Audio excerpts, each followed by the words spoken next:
जो यंग लोग हैं ना वो उनको एक सुपरमैन कॉम्प्लेक्स होता है, दूसरे लोग बेवकूफ़ हैं, टेक्नोलॉजी के बारे में जानकारी नहीं है, इसीलिए ये सब फ्रॉड उनके साथ होते हैं। Nobody will spend time on security. आपकी सुरक्षा आपकी जिम्मेदारी है। My cousin brother he is a principal in Mewat area जी। और वो बोल रहे थे कि यार वहाँ पे बच्चे लिटरली इतने ब्रिलियंट है ना, उनको लगता है कि हाँ यार मतलब अगर मैंने एक फ़ोन किया 10 फ़ोन किए उससे मुझे 50,000 रुपये मिल जाएगा। कुछ टाइम पहले जो मैच फिक्सिंग स्कैंडल्स में बॉलर था एक specific, what was the reason for that very talented boy to get stuck in a match fixing scandal? तो आपने बोला कि ऐसा कोई एक्चुअल में लॉ है नहीं। कोई लॉ नहीं है under any law in India which talks about digital arrest. Banking systems आपको तभी तक प्रोटेक्ट कर सकते हैं जब तक बैंकिंग सिस्टम के अंदर पैसा रहता है। Why is it such a big issue कि यार अगर मैंने पॉन देखा है वो इन्फॉर्मेशन अगर लीक हो जाएगी। इंडिया में पॉन देखना काफी सारे क्रिप्टो स्कैम निकल के आए। पॉन स्टार है लाना रोड्स के नाम से, उनका एक क्रिप्टो करेंसी निकल के आया। बहुत सारे लोगों ने इन्वेस्ट किया। हमने एक कैंपेन बनाया था, passwords are like underwear, change them often. आपने कितनी बार सुना है कि गूगल हैक हो गया? India is one of the highest consumers of free porn in the world. कोई भी कॉन्डम कंपनी ये नहीं बोलता है कि ये 100% प्रोटेक्शन अगेंस्ट चाइल्ड। इस एग्जाम्पल के थ्रू समझें कि एक ताला क्या है और उसका उपयोग क्या है, तो आप अपने आप को बेहतर प्रोटेक्ट कर पाएंगे। मैं हमेशा बोलता रहता हूँ, इंटरनेट भी उपयोग करने के लिए ना एक लाइसेंस मिलना चाहिए लोगों को। सपोज हम कहीं ट्रैवल कर रहे हैं कैब से एंड उन्होंने अपना यूपीआई स्कैन कोड आपको दे दिया पेमेंट करने के लिए, वहाँ पे भी तो फ्रॉड का चांस है ना। एक बेसिक अंडरस्टैंडिंग ये है कि पैसे भेजने के लिए की जरूरत है, पैसे रिसीव करने के लिए जरूरत नहीं है। जब आप पॉन देख रहे होते हो तो उन वेबसाइट्स पे काफ़ी पॉपअप आ जाते हैं। ऐसे केसेस से कैसे बचा जा सकता है? Solution of process of cyber crime यही है। Hello, hi Gokul. Hi hi hi अस्ताद, हाय राजीव। बिल्कुल बढ़िया। Good, couldn't be better. That is good to hear. और कैसा रहा आपका ट्रैवल? काफी खराब था।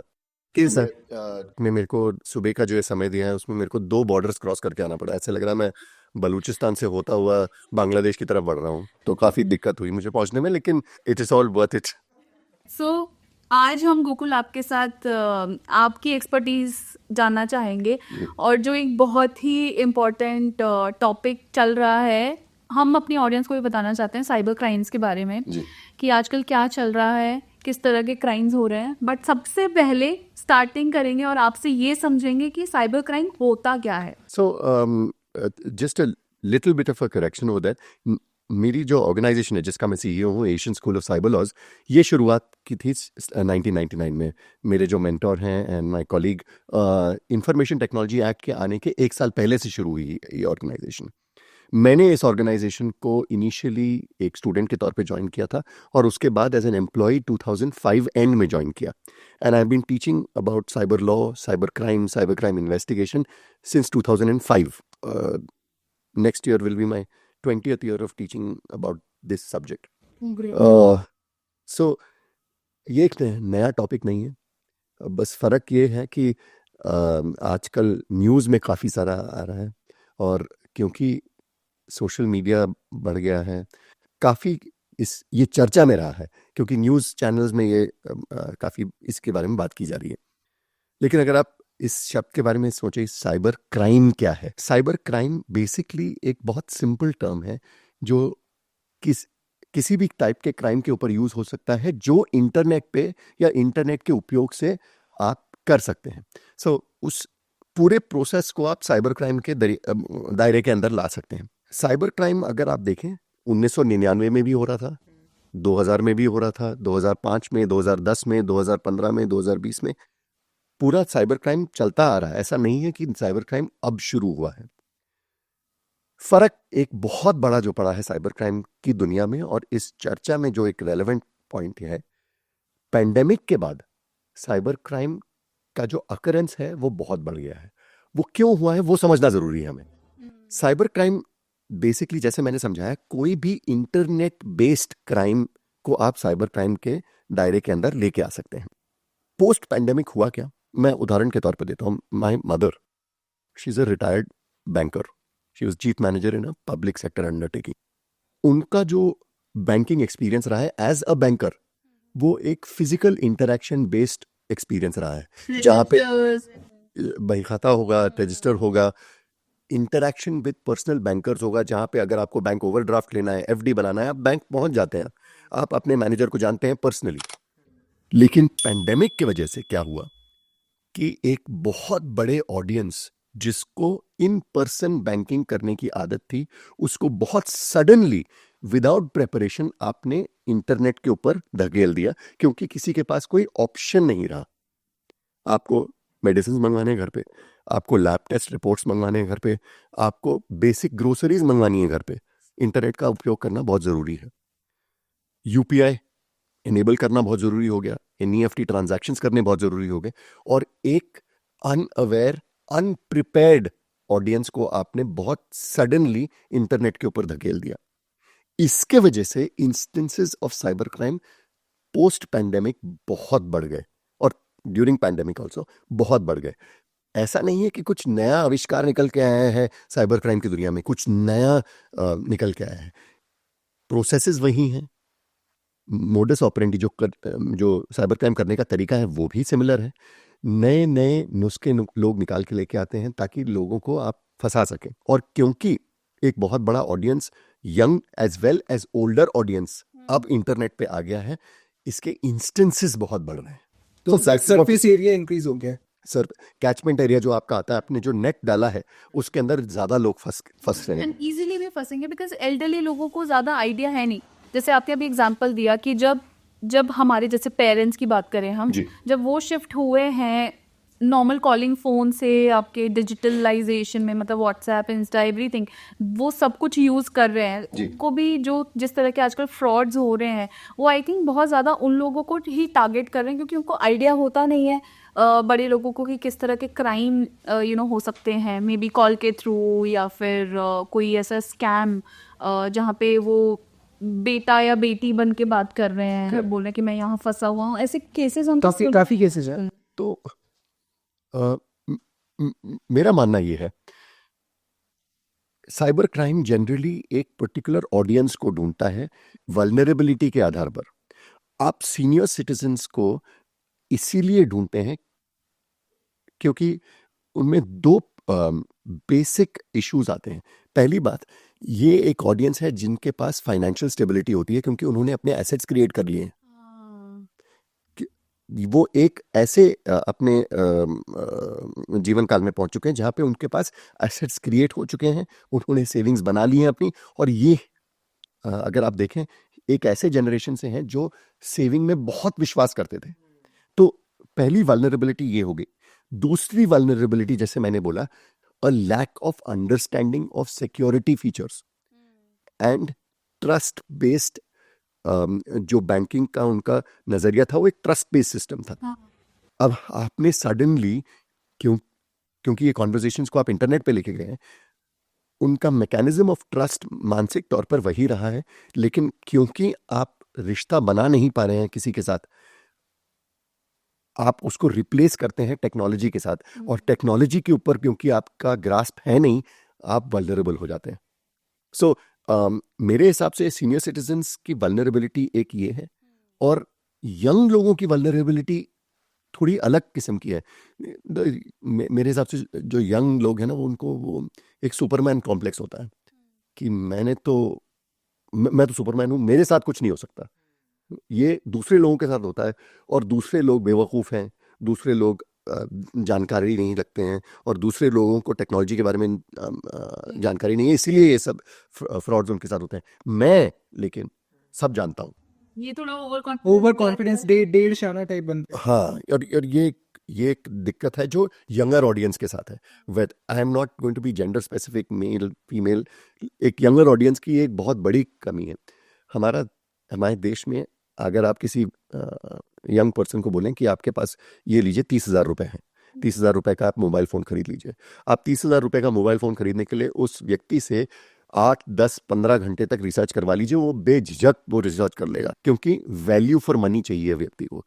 आप चाहते हैं कि उसमें बेस्ट कैमरा हो, उसमें बेस्ट फ्रेम्स पर सेकंड का रेशियो हो, उसमें मैक्सिमम गीगाहर्ट्ज हो, उसमें camera quality front end back facing हो, ये सब रिसर्च कर लिया जाएगा गेम भी अच्छे से चल जाए। FPS की वजह से। तो गेमिंग भी टॉप क्वालिटी होनी चाहिए, बैटरी बैकअप भी होना चाहिए, क्विक चार्जिंग भी होना चाहिए, सारा रिसर्च करके best value for 30,000 rupee phone वो व्यक्ति आपको निकाल के दे देगा, और उसके ऊपर काफ़ी समय भी ज़ाया कर लेगा वो। लेकिन मोबाइल फ़ोन खरीदने के बाद यही व्यक्ति 15 मिनट का समय भी नहीं देगा सिक्योरिटी फीचर के ऊपर। And again this is gender neutral, कोई फर्क नहीं पड़ता, आप you're a male, you are a female, it does not matter. Nobody will spend time on security. अगर हर व्यक्ति मोबाइल फोन खरीदने के बाद 15 घंटे नहीं, 20 घंटे नहीं, 1 घंटा भी लगा ले एक सिस्टम प्रोटोकॉल बनाने के लिए, अगर मेरा मोबाइल फोन खो जाता है तो मुझे क्या स्टेप्स लेने चाहिए अपने डेटा को सिक्योर करने के लिए, अपने एसेट को सिक्योर करने के लिए, और साइबर क्राइम को रिपोर्ट करने के लिए, अगर इसके हर mobile phone manufacturer security features implement करता है अपने मोबाइल फोन में। लेकिन दिक्कत यह है कि वो जो मैनुअल जो हर मोबाइल फोन के साथ दिया जाता है, अब तो वो फिजिकली प्रिंट भी नहीं करते क्योंकि लोग पढ़ते ही नहीं है, तो वो फिजिकली प्रिंट करना भी बंद कर दिया है, लेकिन उसके सारे फीचर्स अवेलेबल हैं। अगर आप लॉग इन करके उसको सीखें और एनेबल करें उन सबको, your mobile phones can be safe. तो किस किस टाइप के फीचर्स होते हैं मोबाइल फ़ोन में जो एनेबल करने से मे बी अगर आपका फ़ोन खो जाता है, क्योंकि काफ़ी बार मैंने कुछ रील्स देखी हैं कि अगर आपका फ़ोन खो जाता है तो maybe need not to worry, क्योंकि अगर आपने ये स्टेप्स एनेबल किए हुए हैं तो आपका फ़ोन जाके बच जाएगा, जो जिसने भी चोरी किया है वो आपको बाइज्जत वापस लेकर जाएगा, वापस देकर जाएगा फ़ोन। तो इस टाइप के फीचर्स भी होते हैं, तो कैसे एनेबल करें? तो depending upon the mobile phone, whether it is Android, whether it is an Apple phone, there are different features which are there in different phones. But एक कॉमन सिस्टम क्या होगा, कोई भी जब आपका मोबाइल फोन चोरी करेगा, सबसे पहले वो क्या करने की कोशिश करेगा, आपका मोबाइल फोन के साथ संपर्क रोक दे। करेक्ट? उसके लिए वो निकालेगा क्या, आपका सिम कार्ड निकालेगा, आपका contact with the mobile phone बंद करने की कोशिश करेगा। If you have enabled features for mobile tracking using other device, so आपके पास आज की दुनिया में बहुत कम लोग हैं जिनके पास सिंगल एक्सेस डिवाइसेस हैं। सिंगल एक्सेस डिवाइसेस में ये दिक्कत आएगी कि आपके पास एक मोबाइल फ़ोन है, आप मोबाइल फ़ोन को किसी भी और डिवाइस के साथ जोड़ के नहीं रखा हुआ आपने। ये this is a reality of middle Claas India, because a lot of people don't have multiple devices. लेकिन उसमें भी, उस सिचुएशन में भी आपके पास अगर एक सिंगल डिवाइस है, आप कुछ चीज़ें हैं जो डिसेबल कर सकते हैं, जैसे कि सिम को निकालना, सिम को चेंज करना। इन सब चीज़ों के लिए सिक्योरिटी फीचर्स डिफरेंट फ़ोन्स पे डिफरेंट तरीक़ों से अवेलेबल हैं, जहाँ पे आप डिसेबल कर सकते हैं कि आप पैटर्न के द्वारा या फिर एक्सेस कोड के द्वारा, if you want to change और remove a mobile SIM, it has to be first broken, then there are systems in which you can do mobile tracking of the device onto a different device. हो सकता है कि आपके पास एक device से ज़्यादा ना हो, आपके फैमिली मेंबर के पास दूसरा डिवाइस हो सकता है, उस डिवाइस पे आप ट्रैकिंग इनेबल करके रखिए। So features are there, it depends upon what mobile phone, it depends upon what access abilities you have, and then custom make a recovery plan for yourself. लेकिन उसके लिए आपको 1 घंटे का समय देना पड़ेगा, और 1 घंटे का समय है किसके पास? के पास सबसे ज्यादा जहाँ पे टाइम देना चाहिए उतनी चीज के लिए टाइम नहीं है। आई थिंक ये आपने बहुत सही पॉइंट बोला। क्योंकि ये हमें समझना बहुत जरूरी है प्राची। मेरी जिम्मेदारी, मेरी सुरक्षा आपकी जिम्मेदारी है, मेरी जिम्मेदारी नहीं है। क्योंकि ये बहुत आसान है बोलना मोबाइल फोन खोने के बाद कि लॉ एनफोर्समेंट इनकॉम्पिटेंट है, कानून का यहाँ पे कोई पालन नहीं करता, लॉज इनकॉम्पिटेंट हैं, सब दूसरों की गलती है। पुलिस पे हमारी दिया, किसी पे भी, जिस व्यक्ति पे आप रिस्पॉन्सिबिलिटी डाल सकते हो डाल दो, खुद पे मत लेना मत। आपकी सुरक्षा आपकी जिम्मेदारी है, डेटा आपका है, पैसे आपके हैं, जानकारी आपकी है, तो जिम्मेदारी भी आपकी हुई, ये दूसरे व्यक्ति की जिम्मेदारी नहीं है। ये तो सही सो बात है। वो अगर आप अपने घर के अंदर एसेट्स रख के बाहर दरवाजे के बाहर सिर्फ एक कुंडी लगा के चले जाओगे, उसके बाद चोरी हो गई, तो गलती किसकी है? पुलिस की। हाँ, ये हमारा रिस्पॉन्सिबिलिटी तो हम ऑटोमेटिकली डालते हैं, पुलिस क्या कर रही है, पुलिस ये नहीं कर रही। आप प्लीज समझ के देखिए, हमारे देश में एक बहुत बड़ी दिक्कत है, हमारा ratio of police personnel to citizen one of the most disproportionate systems है। बेचारी पुलिस करेगी भी तो कितना करेगी? ये आपने सही कहा। हमारा एक पुराना पॉडकास्ट था क्राइम वना, उनमें दिल्ली के रिटायर्ड एसीपी थे, उन्होंने भी यही बात मेंशन करी थी कि क्राइम इतना ज़्यादा है और लोग बहुत कम है, मतलब उन केसेस को देखने वाले, Correct. कि 1000 या 500 केसेस पे एक बंदा है, तो Correct. वो कितना ही सॉल्व कर लेगा या किस किस केस पे काम कर लेगा। और फिर दूसरा ये भी तो है ना कि मतलब एक टाइप के क्राइम को आप आइडेंटिफाई करो तो 70 क्राइम ऑलरेडी खड़े हो जाते हैं, क्योंकि I think this could be one of the reason कि यार अनएम्प्लॉयमेंट इतना ज़्यादा है लो, और इंडियन पॉपुलेशन इन जनरल काफ़ी जुगाड़ू है। ठीक है, कि मतलब आपने एक टाइप के जुगाड़ को आइडेंटिफाई किया कि यार ये पैटर्न है, साइबर क्रिमिनल्स ये वाला पैटर्न फॉलो करते हैं, उस पर रोक लगाई, उससे पहले आपको पता चलेगा यार 10 टाइप के और क्राइम ऑलरेडी वो इन्वेंट कर चुके हैं। करेक्ट। एक पर्सपेक्टिव मेरा इसके ऊपर ये है, सोशल मीडिया में काफ़ी सारी दिक्कतें। One of the problems that social media has is showing very flashy lifestyles. अगर आप यंग लोगों को दिखाएं कि ये व्यक्ति के पास, इस व्यक्ति के पास ये मोबाइल फ़ोन है, ऐसे कपड़े पहने हुए हैं, ऐसे लोगों के साथ हैंग आउट करता है, there is an aspirational idea कि मुझे भी ऐसा बनना है। और अगर उस एस्पिरेशनल सिस्टम में आप ये दिखा दें कि ऐसा बनना आसान है, ये गेट रिच क्विक आप कर सकते हो, हाँ, automatically a lot of people are motivated, उनको प्रोत्साहन मिलता है कि हम भी क्यों नहीं कर लें, हम भी क्यों नहीं कर लें। और इस सिस्टम के अंदर आपको एक बहुत वल्नरेबल ग्रुप मिलेगा जो इंटेलिजेंट है, एक्सट्रीमली इंटेलिजेंट है, बट जिसका मार्गदर्शन नहीं है और जो अनएम्प्लॉयड है। ये आपने सही मेंशन किया है।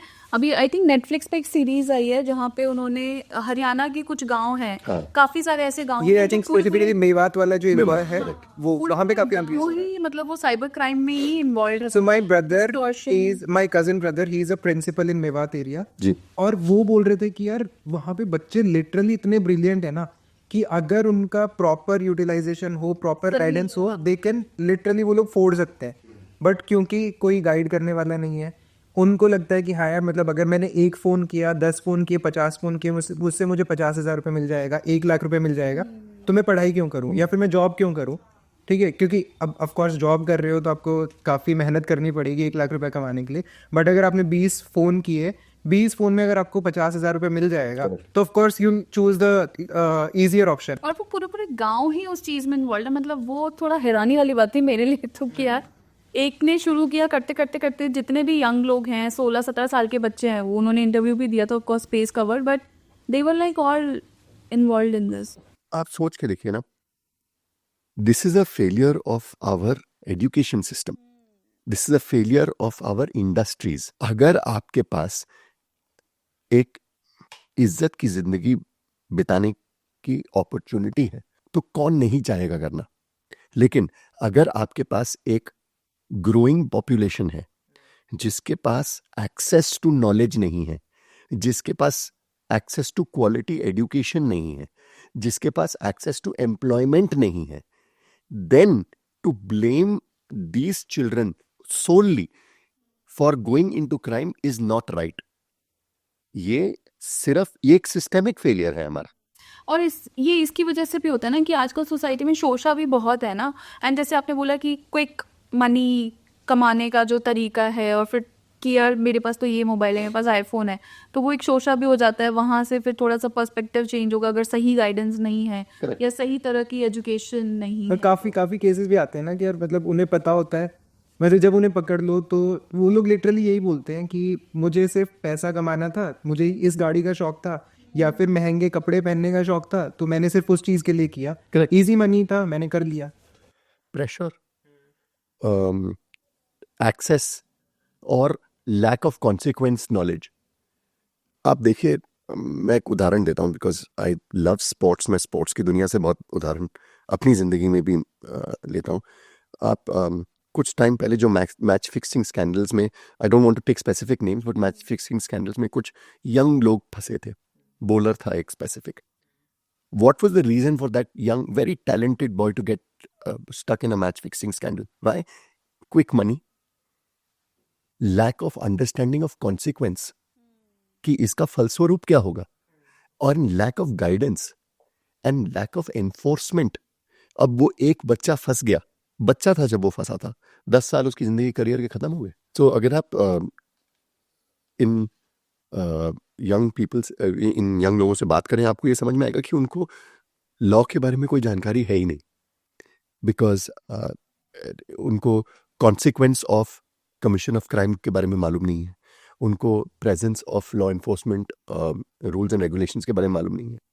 And because the entire community is involved in doing similar kind of crime, even if they get caught, there is no stigma कि मैंने कुछ गलत किया है, क्योंकि ये तो एक प्रोसेस बन गया है। तो ये responsibility to try and bring communities out of crime falls on the panchayats, and awareness that is spread about cyber crime कि ये जो स्टाइल है इनकम जनरेशन का, अगर आप ये फॉलो करोगे तो इसका कॉन्सिक्वेंस क्या होगा। नाउ जब तक आपने ये सारे के सारे कॉन्वर्सेशंस यंग लोगों के साथ नहीं किए, through the police, through the panchayat levels, through the workers who are working at the grassroots level, this awareness will not increase.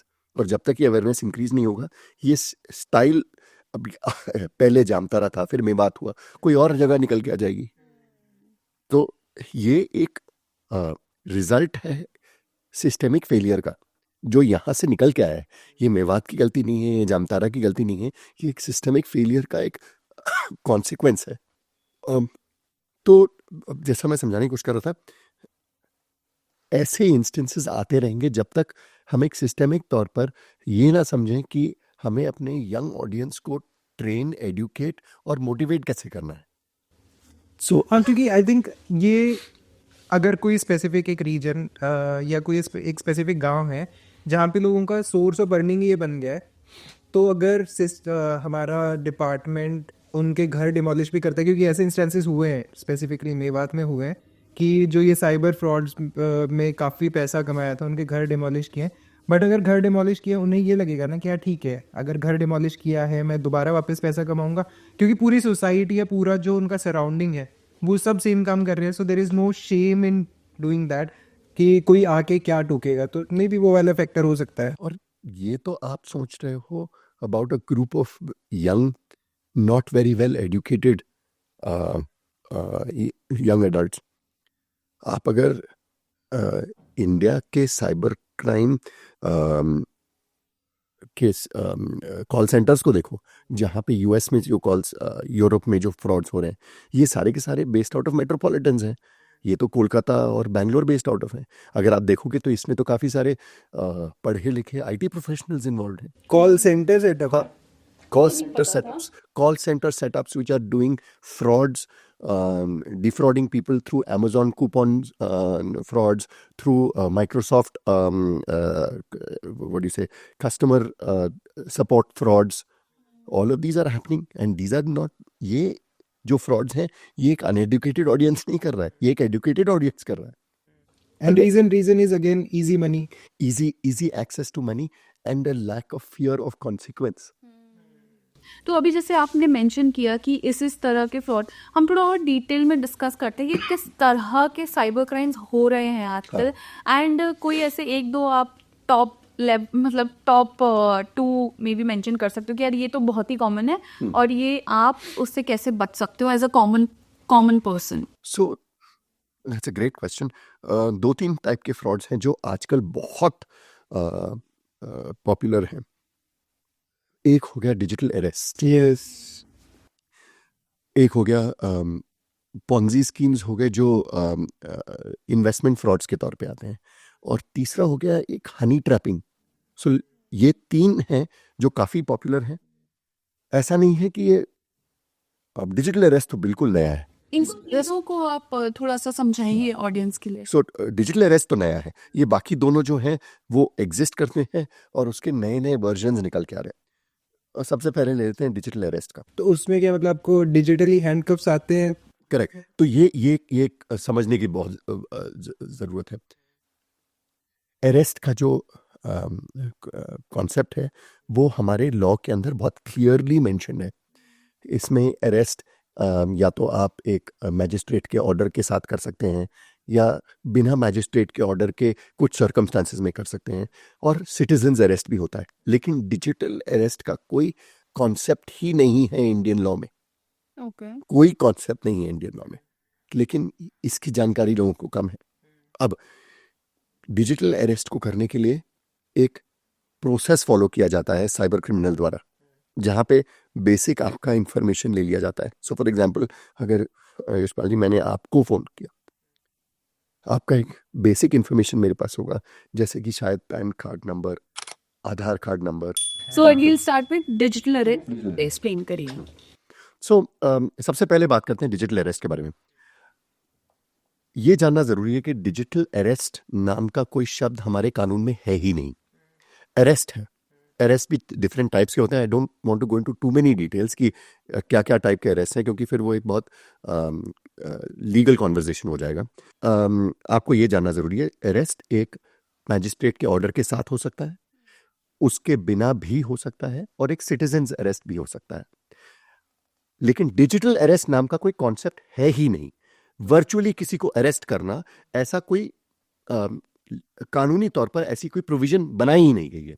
अब लोगों को अरेस्ट के बारे में मालूम है, लोगों को वर्चुअल रियलिटी के बारे में मालूम है कि वर्चुअल स्पेस में आजकल सब कुछ हो रहा है, समन्स इशू हो रहे हैं, नोटिस जा रहे हैं कोर्ट के, डेट्स आ रहे हैं कोर्ट के, तो लोगों को ऐसा लग रहा है कि इसमें अरेस्ट भी हो सकता है, और इसका फायदा उठा के लोग फ्रॉड कमिट कर रहे हैं। अब इसका मोडस ऑपरेंडी क्या है, इसका तरीका क्या है? एक बहुत सिंपल तरीका है, अपने विक्टिम को भयभीत करना। हमने एक स्टूडियो हायर किया या फिर एक बैकग्राउंड बनाया, जिसमें मैंने एक पुलिस जैसा दिखने वाला एक पीछे सेटअप कर लिया मैंने। उसके बाद मैंने आपसे कॉन्वर्जेशन शुरू करी। कॉन्वर्जेशन शुरू करने के बाद मैंने बोला कि मैं फलाना ढिमकाना बोल रहा हूँ फलाना पुलिस स्टेशन से, और आपके खिलाफ आपका ये मोबाइल फ़ोन नंबर है, आपने बोला हाँ। आपका ये आधार कार्ड है, आपने बोला हाँ। और हमें आपके खिलाफ एक फॉर एग्जांपल मनी लॉन्ड्रिंग का केस हमारे को मिला है। आप तो बोलो मनी लॉन्ड्रिंग का केस नहीं, अपने बैंक अकाउंट के डिटेल्स बताइए। बैंक अकाउंट के डिटेल्स, क्योंकि आपको लगा कि मैं फॉर एग्जांपल एक पुलिस इंस्पेक्टर हूँ आपके जान पहचान के एक पुलिस स्टेशन से, और मैंने बोला कि अभी आपको अरेस्ट कर लिया गया है, अब आप जैसा मैं बोलूँगा वैसा ही करेंगे, नहीं तो आप इसका कॉन्सिक्वेंस क्या होगा, आपको सबसे पहली बात तो जेल जानी पड़ेगी।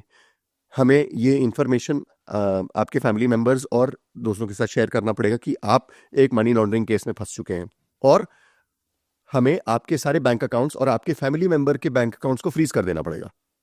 तो पहले अभी सिर्फ आपको तहकीकात के लिए अरेस्ट किया जा रहा है, लेकिन अगर हमें मालूम पड़ गया कि आप इस केस में, मनी लॉन्ड्रिंग केस में आप इन्वॉल्व हैं, तो आपको फिजिकली अरेस्ट करके जेल में डाल दिया जाएगा। तो वो डिजिटल अरेस्ट मतलब क्या कि आप जहाँ पे बैठे हुए हैं वहीं बैठे रहिए, कर भी नहीं सकते? तो अब मैं बताने की कोशिश क्या कर रहा हूँ आपको। फॉर एग्जाम्पल, जैसे मैंने बोला मैं फ्रॉडस्टर हूँ, मैं आपको बोलूंगा कि अब आप मेरी अनुमति के बगैर ना ही बाथरूम जाएंगे, ना ही किसी से संपर्क करेंगे, ना ही किसी को मैसेज भेजेंगे, ना ही किसी से फोन कॉल लेंगे। कोई भी फोन कॉल आएगा आप मेरे से बताए बिना, क्योंकि इन्वेस्टिगेशन जारी है, अभी मैं इन्वेस्टिगेशन ऑफिसर हूं और मैं इन्वेस्टिगेशन कंडक्ट कर रहा हूं, इस दौरान आप किसी से मेरी अनुमति के बिना संपर्क नहीं करेंगे, नहीं तो आपको और उस व्यक्ति को भी उठा के हम जेल में डाल देंगे। तो आपने बोला कि ऐसा कोई एक्चुअल में लॉ है नहीं? कोई लॉ नहीं है, absolutely nothing under any law in India which talks about digital arrest. Arrest है, हमारे पास संविधान है, हमारे पास कानूनी तौर पर लेजिस्लेशंस हैं जो अरेस्ट के बारे में बात करते हैं, लेकिन डिजिटल अरेस्ट का कोई कॉन्सेप्ट ही नहीं है। तो एक्चुअली मतलब ऐसे विक्टिम्स तो थोड़े अनएजुकेटेड लोग होते हैं? बिल्कुल भी नहीं, ऐसा कुछ नहीं है। यार, देयर आर हमें वेरी भी very educated people, there are retired public officers, there is a case of a retired public sector undertaking person who has fallen victim, IT professionals who have fallen victim, people who are actually a part of social media also, social media influencers who have fallen prey. So ऐसा बिल्कुल नहीं है कि uneducated लोग नहीं, ये actually अभी तक जितने instances आए हैं ये सारे के सारे so called educated लोग हैं, but not educated about cyber crime. हाँ, बिकॉज लॉज के बारे में इंफॉर्मेशन है ही नहीं ना ज्यादा। तो मतलब विक्टिम का उस टाइम पे माइंडसेट क्या होता होगा, किस टाइप का डर ऐसा जनरेट होता है कि यार मैं एजुकेटेड हूँ, मुझे पता है कि मे बी मुझे कुछ तो पता है ना कि पुलिस अगर आएगी, हमने मूवीज में देखा कि वारंट के साथ आप आओ, मुझे वारंट दिखाओ, या फिर कुछ तो लीगल नोटिस दोगे। तो ये भी your point is very right, बिल्कुल सही पॉइंट है। अपनी क्रेडिबिलिटी एस्टेब्लिश करने के लिए मैंने आपके मोबाइल फोन पे वारंट भी बना के भेज दिया। वारंट बनाने में कितनी देर लगेगी आपको? मैंने उस टाइम घबराहट और होती है। वारंट जैसा दिखने वाले वारंट को बनाने में कितना समय लगेगा मुझे? सब होता है भैया। कैनवा का एक्सेस हर पर्सन के पास है। मेरे को सिर्फ एक ओरिजिनल दिखने वाला वारंट चाहिए, उसी के जैसा मैंने एक वारंट बनाया, आपके मोबाइल फोन पे वारंट भेज दिया। अब आप क्या करोगे? आपको प्लीज अंडरस्टैंड इसका प्रोसेस क्या है। Isolation, fear and isolation. किसी से संपर्क नहीं करोगे आप, मेरी अनुमति के बिना किसी से बातचीत नहीं करोगे। There was an instance very recently, one of our students from Asian school of cyber law, she is a lawyer, she had managed to actually get the account freezed of one of her or one of the criminals जो victim उनके पास आए थे। उसमें भी यही हुआ था। young girl studying in college, उनको उनके पास ऐसा डिजिटल अरेस्ट का आया। 8 घंटे तक उनको रूम में बिठा के रखा। 8 घंटे? 8 घंटे, और 8 घंटे तो बहुत कम है। There are instances in which people have been under digital arrest for 1 month। तो 8 घंटे तक 8 घंटे तक इस लड़की को बैठा के रखा। हर एल्डर ब्रदर, उनके जो बड़े भाई हैं, वो वर्किंग प्रोफेशनल थे, वापस आए। मम्मी ने बोला कि देखो ये 7-8 घंटे से बाहर रूम के अंदर ही बैठी हुई है, पता नहीं क्या कर रही है, जाके देखो। मैंने दरवाजा खटखटाया था तो दरवाजा भी नहीं खोल रही। तो भाई अंदर गया, उसने बोला दरवाजा खोलो। इस व्यक्ति ने बोला कि नहीं, आप दरवाजा भी नहीं खोलोगे। तो उन्होंने बोला नहीं, मुझे दरवाजा खोलना पड़ेगा, दरवाजा तोड़ देंगे भैया। तब दरवाजा खोल के अंदर आए। भाई ने इमीडिएटली बोला फोन बंद करो अभी। उन्होंने, तब से वो चिल्लाए जा रहे थे फोन नहीं बंद करना, फोन नहीं करना। अनफॉर्चुनेटली क्या हुआ था, इस समय तक इस लड़की ने 50,000 रुपए ट्रांसफर कर दिए थे। अमाउंट 50,000 का कम है, लेकिन the psychological trauma that this girl went through, कि आपकी बेइज्जती हो जाएगी, और 50,000 रुपए ये ट्रांसफर कर चुकी थी। फॉर्चुनेटली इस इंस्टेंस में, क्योंकि इमीडिएटली उनके ब्रदर जानते थे एक लॉयर को, जिन्होंने, जो हमारी स्टूडेंट थी, उन्होंने इमीडिएटली एक्शन लेके साइबर क्राइम सेल के पास रिपोर्ट करके, इस दौरान भी क्या हुआ, 8 घंटे के अंदर अंदर जिस अकाउंट के अंदर पैसे ट्रांसफर हुए थे, उससे 3 अकाउंट्स और में ट्रांसफर हो चुके थे पैसे 8 घंटे के अंदर अंदर। तो अकाउंट, फॉर एग्जाम्पल मैं विक्टिम हूं, मैंने अकाउंट ए के अंदर ट्रांसफर किया पैसा, अकाउंट ए से अकाउंट बी के अंदर ट्रांसफर हुआ, अकाउंट बी से अकाउंट सी के अंदर ट्रांसफर हुआ। अकाउंट सी के अंदर जाके वो पैसा फ्रीज हो गया, क्योंकि इन तीनों अकाउंट्स को रेड फ्लैग करके रखा था बैंक ने। जैसे ही एक और इंस्टेंस आया कि साइबर क्राइम हुआ है, इस अकाउंट में ट्रांसफर हुए हैं पैसे, बैंक ने अकाउंट और ट्रांजैक्शन को फ्रीज कर दिए। और अगर तब तक वो लोग कैश विड्रॉ कर लेते तो कुछ नहीं हो सकता था। तो मुश्किल हो जाती बात, क्योंकि अनफॉर्चुनेटली बैंकिंग सिस्टम्स आपको तभी तक प्रोटेक्ट कर सकते हैं जब तक बैंकिंग सिस्टम के अंदर पैसा रहता है। बैंकिंग सिस्टम के बाहर जैसे ही पैसा निकाल लिया जाता है, उसके ऊपर कोई कार्यवाही तो हो सकती है, लेकिन रिकवरी करना बहुत मुश्किल है। आई थिंक आजकल तो ये जब आप कॉल करते हैं तब भी होम मिनिस्ट्री की साइड से एक कॉलर टोन आता है, डिफॉल्ट कॉलर टोन आता आजकल है आ कि आप 1930 पे कॉल करें। अगर कोई भी पर्सन आपको ईडी या फिर कस्टम या फिर कोई दूसरा ऑफिशियल बन के बोल रहा है, तो आप 1930 पे इमीडिएटली कॉल कीजिए एंड डोंट पैनिक। करेक्ट। तो डिजिटल अरेस्ट एक काइंड ऑफ फ्रॉड हो गया। एक और काइंड ऑफ फ्रॉड जो एक्चुअली बहुत ही पुराना काइंड ऑफ फ्रॉड है, वो है हनी ट्रैपिंग का फ्रॉड। हनी ट्रैपिंग का फ्रॉड एक्चुअली अगर आप हिस्टोरिकली देखें तो ये काफ़ी समय से हमारे वॉर्स में यूज़ होने वाला एक सिस्टम है, जहाँ पे लोगों को यूज़ किया जाता है दूसरे लोगों को मैनिपुलेट करने के लिए, उनकी वल्नरेबिलिटीज को एक्सप्लॉइट करने के लिए। किस टाइप की वल्नरेबिलिटीज? जैसे कि अगर मैं एक जो रीसेंट केसेस जो निकल के आ रहे हैं, मैं एक सिंगल मेल हूँ और I am looking for company. मैं एक मिडिल क्लास व्यक्ति हूँ, मैं एक कंपनी ढूंढ रहा हूँ जहाँ पे अकेले होने की वजह से मैं इमोशनल सपोर्ट ढूंढ रहा हूँ, सेक्सुअल इंटरेक्शन ढूंढ रहा हूँ, सम काइंड ऑफ बिलोंगिंग मैं चाहता हूँ कि मैं ऑपोजिट जेंडर या सेम जेंडर के साथ करूँ। ये इनफैक्ट ये जनरली जो केसेस निकल के आ रहे हैं वो men falling victim to honey trapping frauds by women आ रहे हैं, लेकिन ये ज़रूरी नहीं है कि इसी तरीके से हो। हमारी जो LGBTQ कम्युनिटी है उनके साथ भी ऐसे फ्रॉड्स हो रहे हैं जहाँ पे हनी ट्रैपिंग हो रहा है, पुरुषों का दूसरे पुरुषों के द्वारा, औरतों का दूसरे औरतों के द्वारा। ये सब ऐसे केसेस भी आ रहे हैं, लेकिन इनके बारे में ज़्यादा जानकारी नहीं है और ज़्यादा बातचीत नहीं हो रही है। क्योंकि क्या रीज़न है? द सेम थिंग, क्योंकि स्टिग्मा है हमारी सोसाइटी में बहुत, एज इट इज़ बहुत स्टिग्मा है। अगर आप खुल के बोलते हो कि आप LGBTQ कम्युनिटी का एक हिस्सा हो, आपके ऊपर वैसे ही लोग बहुत सारे क्वेश्चंस खड़े करते हैं कि क्यों आप ऐसे चॉइसेस क्यों कर रहे हो। बहुत सारा जजमेंट आता है।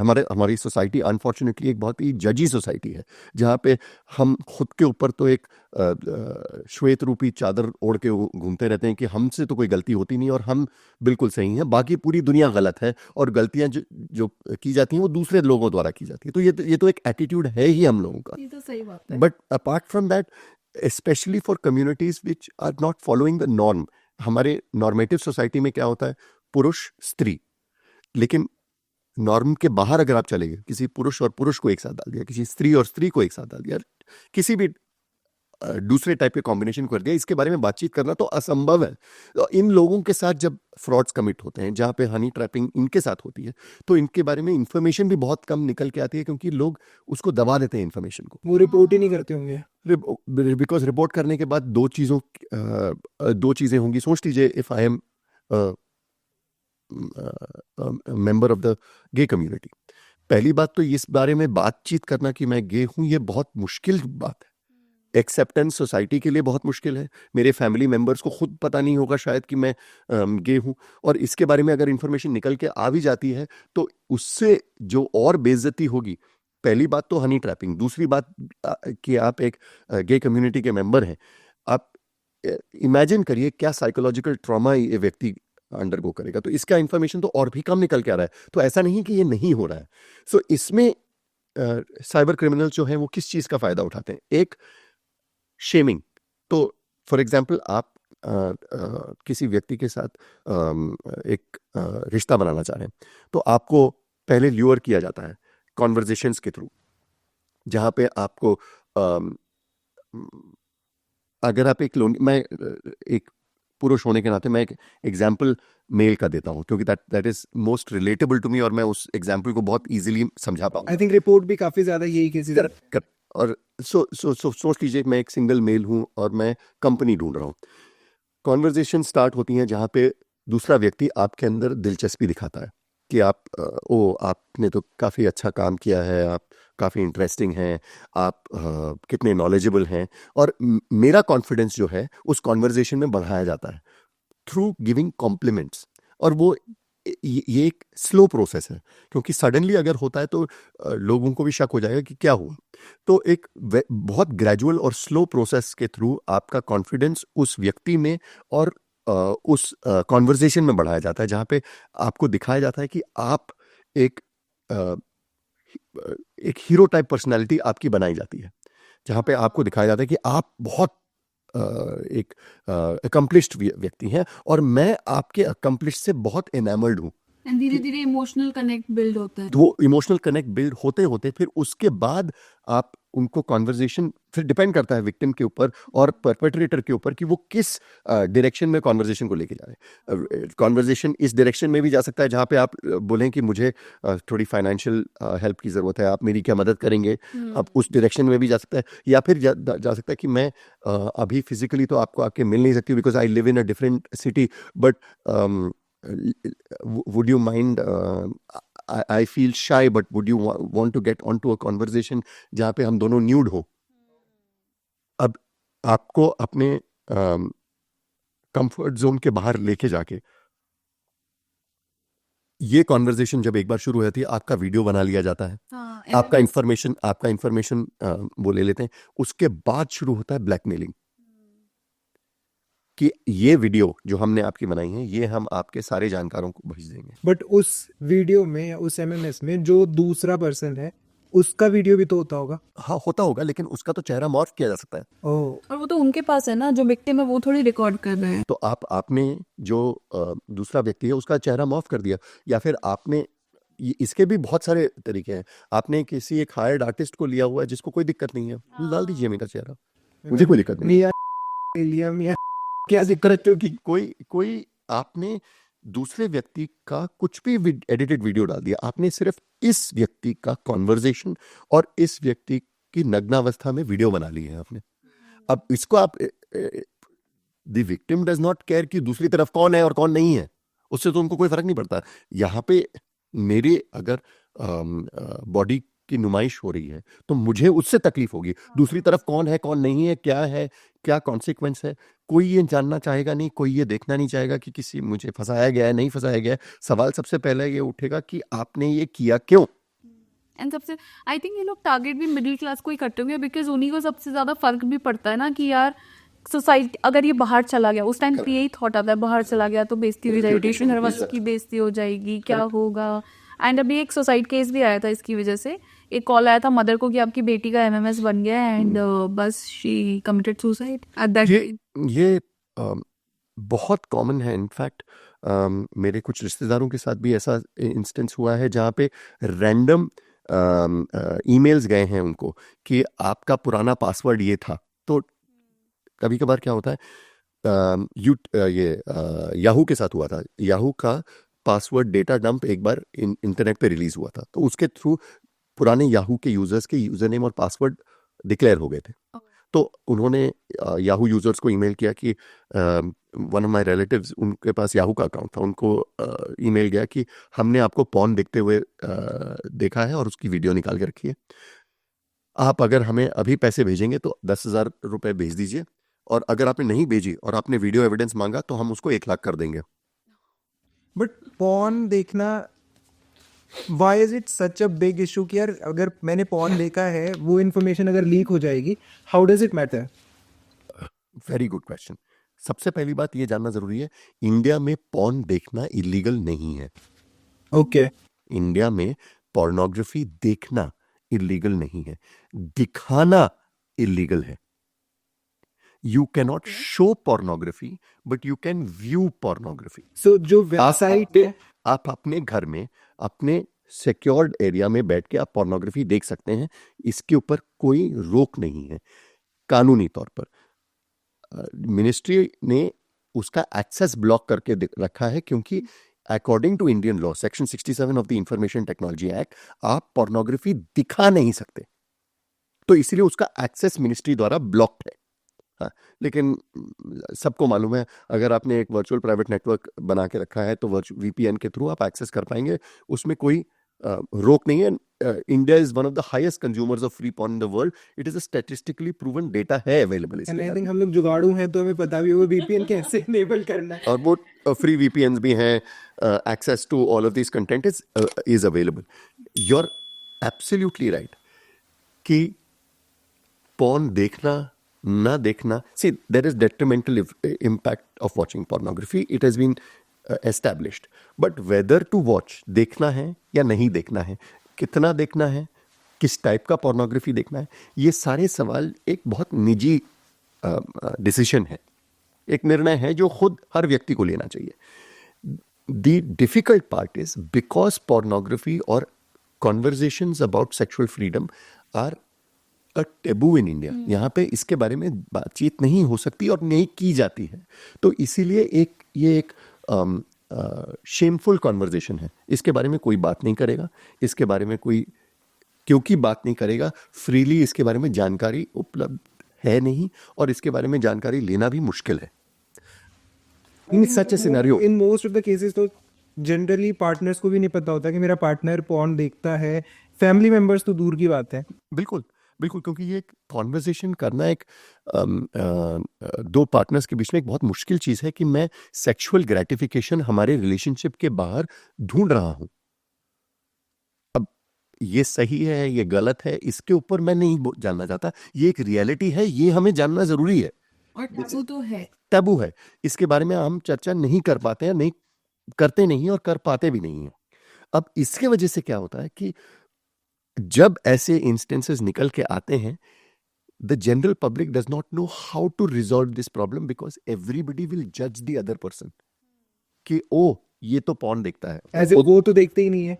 ये this is what we want to show, हम सही हैं. वही मैंने बोला ना, वो श्वेत रूपी चादर ओढ़ के हम सब घूम रहे हैं कि हम बिल्कुल सही हैं.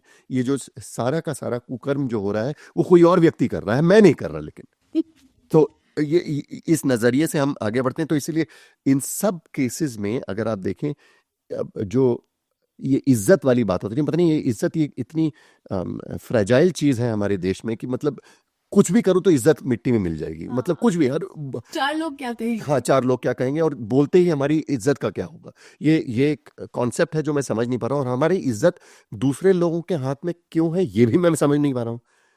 हमारे हाथ में हमारी इज्जत नहीं है, बाकी सब लोगों के हाथ में है. And because of this people become and feel very isolated.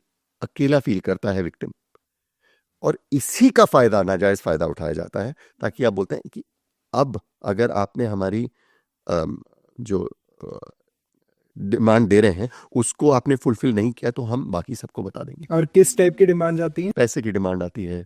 और कई इंस्टेंसेस में ऐसे विक्टिम्स को मनी म्यूल्स बना दिया जाता है, जहां पे आप हमें पैसे मत दीजिए लेकिन हम आपके अकाउंट में करोड़ कुछ रुपए ट्रांसफर करेंगे, ताकि आप मनी म्यूल बन जाएं, कि ताकि अगर कल को फ्रॉड करते हुए पकड़े गए तो आप पकड़े जाए, मैं ना पकड़ा जाऊं. इस टाइप के केसेस भी आते हैं जी. So- ये तो नया है. हाँ, तो डिपेंड करता है कि वो किस टाइप. क्योंकि सोच लीजिए, प्राची, सोच लीजिए अगर मैं विक्टिम और उनको मालूम पड़ गया मेरे पास ज्यादा पैसे नहीं है, लेकिन मेरे पास बैंक अकाउंट तो है, मेरे पास एक्सेस है, तो अब मेरे से ज्यादा पैसे निकलवाने से बेहतर अगर मेरे पास अकाउंट में 30-40 हज़ार रुपए है, उनका कोई फायदा नहीं होगा उससे. 30-40 हज़ार रुपए के बजाय मेरा अगर वो उपयोग दूसरी तरीके से कर पाए, जहां पे फ्रॉड्यूलेंट ट्रांजैक्शंस को मेरे अकाउंट के अंदर ट्रांसफर कर दे और मेरे को बोले अब इस अकाउंट के अंदर ट्रांसफर करो, अब उस अकाउंट के अंदर ट्रांसफर करो, तो मैं जिसे कहते हैं मनी म्यूल बन जाता हूं. क्योंकि मैं वल्नरेबल था और मुझमें ना बोलने की क्षमता नहीं थी, और मेरे उस सिचुएशन का नाजायज फायदा उठाया जाता है, और क्योंकि मेरे में उनको पैसे देने की क्षमता नहीं थी, मुझे दूसरी तरीके से मेरा उपयोग किया गया. अगर ऐसा केस हो कि आपने मेरे अकाउंट में पैसा ट्रांसफर किया और फिर मैं पैसा लेके, मैंने पहले दिखाया कि हाँ यार मुझे डर लग रहा है, मुझे मेरे अकाउंट में पैसा ट्रांसफर मत करो, आपने ट्रांसफर कर दिया, and then I refuse to pay you. ऐसे केसेस आते हैं. ये तो बहुत कम होते हैं. विक्टिम ने पैसे देने से, लेकिन विक्टिम तो वैसे ही घबराहट में साहब कर रहा है. मेरे जहन में तो ऐसा कोई केस आया नहीं जहाँ पे विक्टिम ने पैसे लेकर रख लिए हो. वो वैसे ही लोगों को टारगेट करते होंगे, आई थिंक, जो वल्नरेबल हैं. करेक्ट. इंटरेस्टिंग. और थर्ड इंस्टेंस आपने बताया था, वन हमने डिस्कस किया डिजिटल अरेस्ट, जी. सेकेंड हमने डिस्कस किया हनी ट्रैपिंग, और थर्ड जो मैं जिसके बारे में आजकल काफी हो रहा है वो इन्वेस्टमेंट फ्रॉड्स हैं. नो, इन्वेस्टमेंट फ्रॉड्स भी काफी समय से चलते आ रहे हैं, नए नहीं हैं. वो पहले होते थे कि आप किसी व्यक्ति के पास जाइए, वो बोलेगा कि मेरे पास फलाना शहर में एक बिजनेस है, आप मुझे 1 लाख रुपए दीजिए, मैं 2 महीने के अंदर 2 लाख बना के दे दूंगा. सोने की ईंट वाला भी काफी कॉमन. बहुत सारे वेरिएशंस रहे हैं. अब प्रॉब्लम क्या हुआ है, अगेन सोशल मीडिया की वजह से, आधी जानकारी रखने की वजह से, ये फ्रॉड्स भी बहुत सारे डिफरेंट वर्जन्स में निकल के आए हैं. अब ये समझना जरूरी है, कुछ काफी सारे क्रिप्टो स्कैम निकल के आए हैं. नए क्रिप्टो करेंसी निकल के आता है, क्रिप्टो करेंसी के अंदर लोग इन्वेस्ट करते हैं, इन्वेस्ट करने के बाद जो इन्वेस्टर होते हैं वो सारे पैसे लेके निकल जाते हैं. पहले वो प्राइसेस को पंप अप करते हैं, प्राइसेस को पंप अप करने के बाद उसको फिर सारा पैसा विड्रॉ करके वो क्रैश हो जाता है, और रिटेल इन्वेस्टर जो है, जो रेगुलर इन्वेस्टर है, वो रह जाता है. जैसे उदाहरण के तौर पर रिसेंटली मेरे ख्याल से एक पॉर्न स्टार है लाना रोड्स के नाम से, उनका एक क्रिप्टो करेंसी निकल के आया था. बहुत सारे लोगों ने इन्वेस्ट किया उसके अंदर. कोई लॉजिक, क्रिप्टो करेंसी के पीछे कुछ एक वाइट पेपर होना चाहिए, कुछ लॉजिक होना चाहिए. जैसे जो स्टेबल क्रिप्टो करेंसीज हैं, बिटकॉइन, उनके यूज केसेस क्या हैं, इथेरियम, उनके यूज केसेस क्या हैं. देयर आर बहुत कारण हैं जिसकी वजह से वो एक स्टेबल काइंड ऑफ कॉइन होता है. उसमें एप्लीकेशन होता है। अब ये जो नए क्रिप्टो करेंसी बनाने के लिए तो आप और मैं भी एक गोकुल करेंसी में गोकुल क्रिप्टो कॉइन बना लूँ मैं। अब उसके आधार पर, क्योंकि मैं फेमस हूँ, मैं लोगों को बोला गोकुल क्रिप्टो कॉइन लीजिए और गोकुल क्रिप्टो कॉइन के आधार पर आप पैसे बना लेंगे। अब अगर लोग फंस गए उसमें और बोला कि हाँ गोकुल तो some very big personality on the internet, I trust him, I will buy the coin. और गोकुल को पता भी नहीं होगा कि मेरे नाम से क्रिप्टो करेंसी चल रही है। हो सकता है हो सकता है मैंने खुद भी बनाई हो सकता है मुझे ना भी मालूम हो, लेकिन price rise based on investment दिखाना आसान है। एक बार सोच लीजिए कि हम लोगों के पास 10-15 करोड़ रुपए हैं, हमने 1-1 करोड़ डाल के हमने प्राइस राइज दिखाया। प्राइस राइज देखते ही दूसरे इन्वेस्टर्स ने पैसे डालने शुरू किए। हमने जैसे ही प्राइस इंक्रीज हुआ, हमने 1 रुपए पे प्राइस राइज 1 रुपए पे हमने 10 करोड़ डाले। जैसे ही प्राइस 5 करोड़ पहुंच गया, हमने अपने सारे पैसे विड्रॉ कर लिए, डंप कर दिया पूरा स्कीम, और बाकी जिसका था उसके पैसे तो फंस गए, प्राइस वैल्यू ड्रॉप हो गया, खत्म हो गया, लोगों के पैसे बर्बाद हो गए। तो ये इन्वेस्टमेंट फ्रॉड जो हैं वो ऐसे भी हो रहे हैं। Investment frauds quick get rich quick schemes होते हैं कि आप कॉपर में इन्वेस्ट करिए, गोल्ड में इन्वेस्ट करिए, प्लेटिनम में इन्वेस्ट करिए, हमें पैसे दीजिए, हम उसको डबल करके आपको वापस कर देंगे, ट्रिपल करके वापस कर देंगे। हम ये स्टॉक मार्केट पे भी हो सकता है, ये प्रोडक्ट्स और वेरिएबल्स पे भी हो सकता है, ये डिपेंड करता है। The idea basically is get rich quick. आपको दिखाया जाता है कि आपकी जो जमा की हुई पूंजी है उसको हम बहुत जल्दी डबल ट्रिपल 4 टाइम्स कर सकते हैं, और सब लोग कर रहे हैं, और अगर आपने नहीं किया तो आप बेवकूफ हैं। एक होता है FOMO, fear of missing out. ये मेरे जनरेशन का तो नहीं है, लेकिन ये कॉइन जो मैंने रिसेंटली सीखा है वो एक बहुत रेलेवेंट कॉन्सेप्ट है। मुझे अगर आज इस कॉन्सेप्ट का फायदा नहीं उठाया तो बाकी सब अमीर बन जाएंगे, मैं ही रह जाऊंगा। ये तो है। और इसी आधार पर मैं जाके अपने पैसे देता हूँ। Again get rich quick scheme के आधार पर मैंने जाके पैसे दिए, और उसके बाद जब कोई रिटर्न और इन्वेस्टमेंट आया नहीं। और इसके भी बहुत तरीके हैं। कभी कभार क्या होता है कि आपने अकाउंट के अंदर पैसे डाले, ठीक है, मैंने आपको ये आश्वासन दिलाने के लिए कि मुझे मालूम पड़ गया कि यशपाल के पास पैसे हैं, उसने इनिशियली सिर्फ 2 करोड़ डाले, मेरे को पता है उसके पास बैंक अकाउंट में 4-5 करोड़ और पड़े हुए हैं। तो मैंने क्या किया, 2 करोड़ का 1 महीने के अंदर अंदर मैंने अपनी तरफ से 1 करोड़ डाल के उसको 3 करोड़ बना दिया, ठीक है। फिर यशपाल ने 1 करोड़ और डाले, मैंने 1.5 करोड़ और डाल दिए। मेरा इन्वेस्टमेंट कितना हुआ, 2.5 करोड़ का। यशपाल का इन्वेस्टमेंट ऑलरेडी हो चुका है 3 करोड़ का। अब जब यशपाल को पूरा भरोसा हो चुका है, उसने बोरो किया, यहाँ से लोन उठाया और 5-6 करोड़ और रुपए डाल दिए। जब ये हो गया, अकाउंट में से पैसे निकल गए, और आपको अकाउंट में से पैसे निकालने की अनुमति नहीं मिलेगी। मैंने अपने 3 करोड़ तो ले ही लिए, आपने जो दूसरे लोगों से इकट्ठा करके लोन लेके जो भी जमा की हुई पूंजी सारी की सारी आपने डाल दी थी इसमें, ये सारा का सारा आपके हाथ से निकल गया। So basically grid is one of the biggest factor जिसकी वजह से इतना साइबर फ्रॉड के वल्नरेबिलिटीज होते हैं। करेक्ट। एंड दूसरा क्या रीज़न हो सकता है कि इतना बड़ा, क्योंकि साइबर फ्रॉड इंडस्ट्री काफ़ी बड़ी इंडस्ट्री है, काफ़ी लोग हैं जो इन्वॉल्व हैं, तो दूसरा मेजर रीज़न क्या हो सकता है कि लोग इतना फॉल होते हैं अपार्ट फ्रॉम ग्रीड? इस पर्टिकुलर फ्रॉड में तो ग्रीड है, लेकिन जनरली अगर साइबर क्राइम के बारे में देखा जाए तो एक लैक ऑफ रिस्पॉन्सिबिलिटी टेकिंग है, जो मेरे हिसाब से। क्योंकि आप लैक ऑफ अवेयरनेस अगर बोलेंगे तो सबसे बड़ी दिक्कत लैक ऑफ अवेयरनेस के कॉन्सेप्ट की है कि आप अवेयरनेस की जिम्मेदारी दूसरे लोगों पर डाल रहे हैं, ठीक है। लेकिन जिम्मेदारी लेनी पड़ेगी आपको, और जिम्मेदारी लेने का मतलब ये है, जिम्मेदारी लेने के बाद भी ये जरूरी नहीं है कि अगर आपने अपनी सिक्योरिटी की जिम्मेदारी खुद ली है तो आपके साथ फ्रॉड नहीं हो सकता। फ्रॉड फिर भी हो सकता है। आपने सोच लीजिए अपने घर के बाहर बहुत अच्छा ताला लगाए, सिक्योरिटी फीचर लगाए, फ्रॉड फिर भी हो सकता है, चोरी फिर भी हो सकती है, लेकिन उसकी संभावना तो कम हो जाएगी। तो अवेयरनेस के से ज़्यादा, क्योंकि अवेयरनेस के लिए तो गवर्नमेंट ने स्कीम्स निकाली हैं, प्रोसेसेस निकाले हैं, साइबर क्राइम सेल्स क्रिएट किए हैं, ऑनलाइन साइबर कंप्लेंट्स फाइल करने का तरीका www.cybercrime.gov.in पे शुरू किया है, हेल्पलाइन नंबर शुरू किए हैं। लेकिन उससे ज़्यादा जिम्मेदारी की प्रॉब्लम है हमारे देश में। हम अपनी सुरक्षा की जिम्मेदारी दूसरे हाथों और, जैसा कलोकियली बोला जाता है, राम भरोसे छोड़ के बैठे हुए हैं। और अगर ऐसी सिचुएशन में हम बने रहेंगे कि हमारी सुरक्षा आपके हाथ में है, तब तक ये वल्नरेबिलिटी जाएगी नहीं। अवेयरनेस आप जितनी करनी ही कर लो, क्योंकि आपने अगर जिम्मेदारी ली नहीं है, अवेयरनेस तो तब तक पहुंचेगी ना आपके पास जब आप उसकी जिम्मेदारी लेके अवेयर बनेंगे। कोई आपका गला पकड़ के आपके हलक के अंदर उतार तो सकता नहीं है अवेयरनेस को। आपको अवेयर होने के लिए आपको मेहनत करनी पड़ेगी, कुछ समय बिताना पड़ेगा, कुछ जानकारी प्राप्त करनी पड़ेगी और दूसरे लोगों से इसके बारे में बातचीत करनी पड़ेगी। जैसा कि मैंने बोला, हमारा ऑर्गेनाइजेशन 1999 से ये बात कर रहा है, मैं खुद 2005 से इसके बारे में बात कर रहा हूँ। ये नई चीज नहीं है, लेकिन साइबर क्राइम के इंस्टेंसेस कम थोड़ी हुए हैं, उसकी वजह से बढ़ ही रहे हैं। बट ऐसा क्या रीजन है कि साइबर क्राइम्स की इंफॉर्मेशन जो अवेलेबल है या अवेयरनेस जो है वो बहुत ही कम है? अगेन मैंने बोला ना, अवेयरनेस कम नहीं है। अगर आपने रिस्पॉन्सिबिलिटी ली और आपने बोला कि ये एक रेलेवेंट कॉन्सेप्ट है मेरे लिए और मैं इसके बारे में जानकारी प्राप्त करना चाहती हूँ या चाहता हूँ, तो ऑटोमेटिकली अवेयरनेस बढ़ेगी। लेकिन अगर ये आपके लिए एक रेलेवेंट कॉन्वर्जेशन है ही नहीं, तो आप इसके ऊपर मेहनत क्यों करेंगे?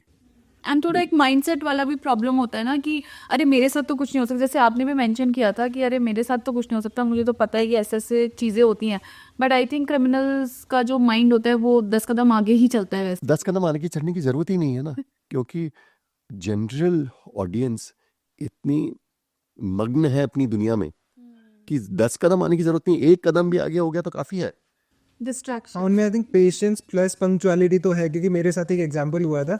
सो मेरे पास ऐसी कोई रैंडम कॉल आया, फिर उसने व्हाट्सएप पे कम्युनिकेशन स्टार्ट किया एंड लिटरली मुझे पता था कि वो फ्रॉड है। मैंने उसे बोला कि कल दिन में 12 बजे कॉल करते हैं, 12 बजे बात करते हैं, एंड लिटरली नेक्स्ट डे 12 बजे उसका वापस पे आया मेरे पास। सो पंक्चुअलिटी प्लस उनका पेशेंस देखिए, प्लस पेशेंस आपने भी बताया कि वो स्लोली बात करेंगे, बहुत स्लोली स्टार्ट करेंगे, आपको कॉन्फिडेंस बिल्ड करेंगे। तो मे बी इट्स एक वीक लॉन्ग प्रोसेस या मंथ लॉन्ग प्रोसेस होगा कि आपको फुल कॉन्फिडेंस में लेते हैं, या फिर जो ये 1 करोड़ से 1.5 करोड़ बनाने वाला प्रोसेस था, कि वो पेशेंस तो लिटरली उनमें पेशेंस तो कुछ ज़्यादा ही है कि लोगों को उतना टाइम देना, क्योंकि उन्हें पता है कि रिटर्न ऑफ इन्वेस्टमेंट तो काफ़ी बेहतर आएगा ही। करेक्ट। तो आप ये सोच के देखिए ना, you go on the road, आप रास्ते में, मैं जब नोएडा से इधर आ रहा था, मेरे को कम से कम 3 या 4 इंस्टेंसेस दिख गए जहाँ पे एक्सीडेंट होते होते बच गया, लेकिन एक्सीडेंट नहीं हुआ क्योंकि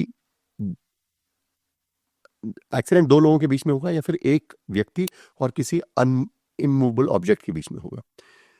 यहाँ पे जो इंस्टेंसेस मैं बात कर रहा हूँ, वो चारों बार एक्सीडेंट इसलिए नहीं हुआ क्योंकि एक ड्राइवर सतर्क था, ठीक है, लेकिन कोई दूसरा ड्राइवर जो है, जो अपनी दुनिया में है, अपने हिसाब से गाड़ी चला रहा है, उसकी जिम्मेदारी उसने खुद नहीं ली है, लेकिन वो इस भरोसे पे है कि दूसरा व्यक्ति ढंग से चला लेगा गाड़ी, इसलिए मैं बच जाऊंगा।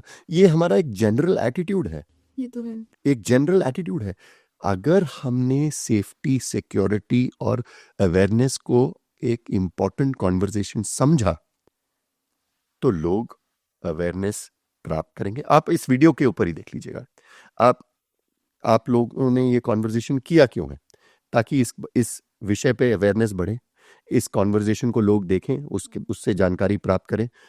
अगर ये वीडियो वायरल होता है तो अच्छी बात है, लेकिन अगर वायरल होता है तो भी आप या मैं इसके बारे में कुछ नहीं कर सकते। ये कॉन्वर्जेशन तभी वायरल होगा जब लोगों को ये समझ में आएगा कि ये कॉन्वर्जेशन सुनना जरूरी है, लेकिन इसके लिए समय निकालना पड़ेगा ना। अब मैं इस 1 घंटे या 45 मिनट की कॉन्वर्जेशन के सब पॉइंट्स बना के दूं आपको, अब उस पॉइंट्स की भी रील बना के दूं ताकि आपको जल्दी समझ में आ जाए और आप जल्दी से सीख लें, क्योंकि समय और मेहनत करने में हमें पता नहीं किस प्रकार की हिचकिचाहट है कि जल्दी जल्दी सीख जाऊं, मैं मेहनत नहीं करनी, मेरे को ज़्यादा समय नहीं लगाना। लेकिन कुछ भी नया करते समय, कुछ भी नया सीखते समय आपको मेहनत लगेगी। अब let's take some examples to explain this point. मेरे को लोग सालों से बोलते आ रहे हैं कि पासवर्ड याद करना मुश्किल है, पासवर्ड समझ में नहीं आता, भूल जाते हैं, लिख के रखना पड़ता है। और मैं बोल बोल के लोगों को थक गया हूं कि 2 बहुत आसान तरीके हैं पासवर्ड याद करने के। या तो एक पासवर्ड मैनेजर ले लें, आप एक पासवर्ड मैनेजर सॉफ्टवेयर ले लें, बहुत पासवर्ड मैनेजमेंट के लिए सॉफ्टवेयर जो पासवर्ड आपको डेवलप भी करके देगा और पासवर्ड को स्टोर भी करके रखेगा। और बट वो मतलब पासवर्ड मैनेजर में स्टोर करवाना, isn't that threatful? if your device gets compromised, even then the password manager जो है वो इंफॉर्मेशन आपके एक डिवाइस पे इनक्रिप्ट करके रखता है, Okay. तो उसको इतना आसान नहीं है तोड़ना। हाँ? और दूसरा तरीका है, अगर आपको पासवर्ड मैनेजर नहीं यूज करना है तो मत यूज करिए।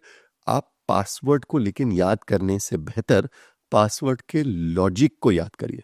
अब let me explain to you what I mean by this. अब उदाहरण के तौर पर let's take for example that this is 365 days of inspiration is by Napoleon Hill. Let's presume कि ये मेरी सबसे पसंदीदा किताब है, ठीक है। मुझे पासवर्ड बनाना है। कोई भी पन्ना खोल लीजिए, मेरे पास खुला है पन्ना, this is 1st of May. If you are truly at peace with yourself, you will never be at war with others. ठीक है। अब ये पेज 121 पे है, पासवर्ड बनाना है मेरे को। I just take the first 3 characters of the first sentence in my favourite book. In this the first पहले 3 कैरेक्टर क्या है? If you are. तो अब मैंने क्या किया, आई कैपिटल ऑलरेडी हो चुका है, IFYOUARE पेज नंबर, अल्फाबेट आ गया, न्यूमेरिकल आ गया, सिंबल आ गया, ओके, एंड वो किसी और मैंने इसका एक फोटोग्राफ लेके अपने मोबाइल फोन पे रख लिया। अब किसको समझ में आएगा कि मैंने किस चीज का फोटोग्राफ लेके रखा है? मैं भूलूंगा भी नहीं। If you are @121, alphabet numerical symbol तीनों आ गया। और और मेरे को पासवर्ड बदलना है, नया पन्ना खोल लो, फ्रेंडली काउंसिल कैरीज @208। ये अच्छा तो है। लॉजिक है ये, आप लॉजिक का इस्तेमाल करें। लॉजिक और किसी भी प्रकार का हो सकता है। जैसे फॉर एग्जाम्पल अगर मेरे को लॉजिक बनाना है अपने कुछ कम इंपॉर्टेंट वाले पासवर्ड सिस्टम्स का, जैसे ओला हो गया, उबर हो गया, जोमेटो हो गया, service provider @at number of characters. So Zomato, अगर मेरे को जोमेटो का पासवर्ड बनाना है, ZOMATO फर्स्ट कैरेक्टर आपका Z कैपिटल होगा, उसको 2 कैरेक्टर्स बना दीजिए, बाकी सारे एक कैरेक्टर हैं। ZOMATO 6 @7। ओला क्या है? कैब सर्विस प्रोवाइडर है, OLACABS 7 कैरेक्टर। इसमें ओला अपना नाम फुल कैप्स में लिखता है, OLA, तो वो 6 कैरेक्टर हो गए। कैब स्मॉल में है, OLA 6 कैरेक्टर, CABS, तो वैसे तो ये 7 है लेकिन ये हो जाएंगे 10। तो ओला कैब्स @10। बेसिकली अपने लॉजिक्स बना लो। खुद के लॉजिक याद करना मुश्किल नहीं है, स्पेसिफिक पासवर्ड याद करना और उसको चेंज करना मुश्किल है। But if you create a logic, आप लॉजिक नहीं बोलोगे। Service provider @at number of characters, ये कितना मुश्किल है याद करना। ये तो पासवर्ड कभी याद ना करें। पासवर्ड का लॉजिक, ये एक प्रॉब्लम है जो हर व्यक्ति को होगी अगर आप पासवर्ड याद करने की कोशिश करेंगे। पासवर्ड याद करने में सबसे बड़ी दिक्कत क्या है? आप ऐसे पासवर्ड बनाने की कोशिश करेंगे जो आप भूले ना, जो होगा रिलेटेड आपके डेट ऑफ बर्थ, आपके पेट नेम, आपके एनिवर्सरी डेट, इन सब के साथ रिलेटेड होगा। और इन सब के साथ जैसे ही रिलेटेड होगा, पासवर्ड गेसिंग becomes easy. Phone number, character. तो वल्नरेबल आप खुद को कर रहे हैं, आप लॉजिक यूज करें। अब ये एक तरीका हो गया। जैसे हमने बात की थी मेवात में जो सिम क्लोनिंग के फ्रॉड्स हो रहे हैं। सिम क्लोनिंग के फ्रॉड्स को भी प्रोटेक्ट करने के लिए तरीके हैं, थोड़े मुश्किल हैं, थोड़े अलग हैं, लेकिन पॉसिबल हैं। सिम क्लोनिंग के फ्रॉड से सबसे आसान तरीका, सबसे बड़ी वल्नरेबिलिटी क्या है सिम क्लोनिंग के फ्रॉड की? आप कोई भी व्यक्ति सिम क्लोन तब कर पाएगा जब आपके सर्विस प्रोवाइडर के पास वो बेसिक इंफॉर्मेशन लेके पहुंच जाए कि सिम के लिए मुझे क्या चाहिए। आपका आधार चाहिए, आपके आइडेंटिफिकेशन प्रूफ चाहिए, रेसिडेंस प्रूफ चाहिए, और एक रिक्वेस्ट चाहिए कि मैं इंफॉर्मेशन बदलना चाह रहा हूं। सोच लीजिए ये सारा का सारा किसी इंफॉर्मेशन डंप के थ्रू उनको मिल भी जाता है। उसके बाद सिम क्लोनिंग के थ्रू आप वल्नरेबल कब होंगे? जब आपने SMS based one time password system बना के रखा हो। करेक्ट?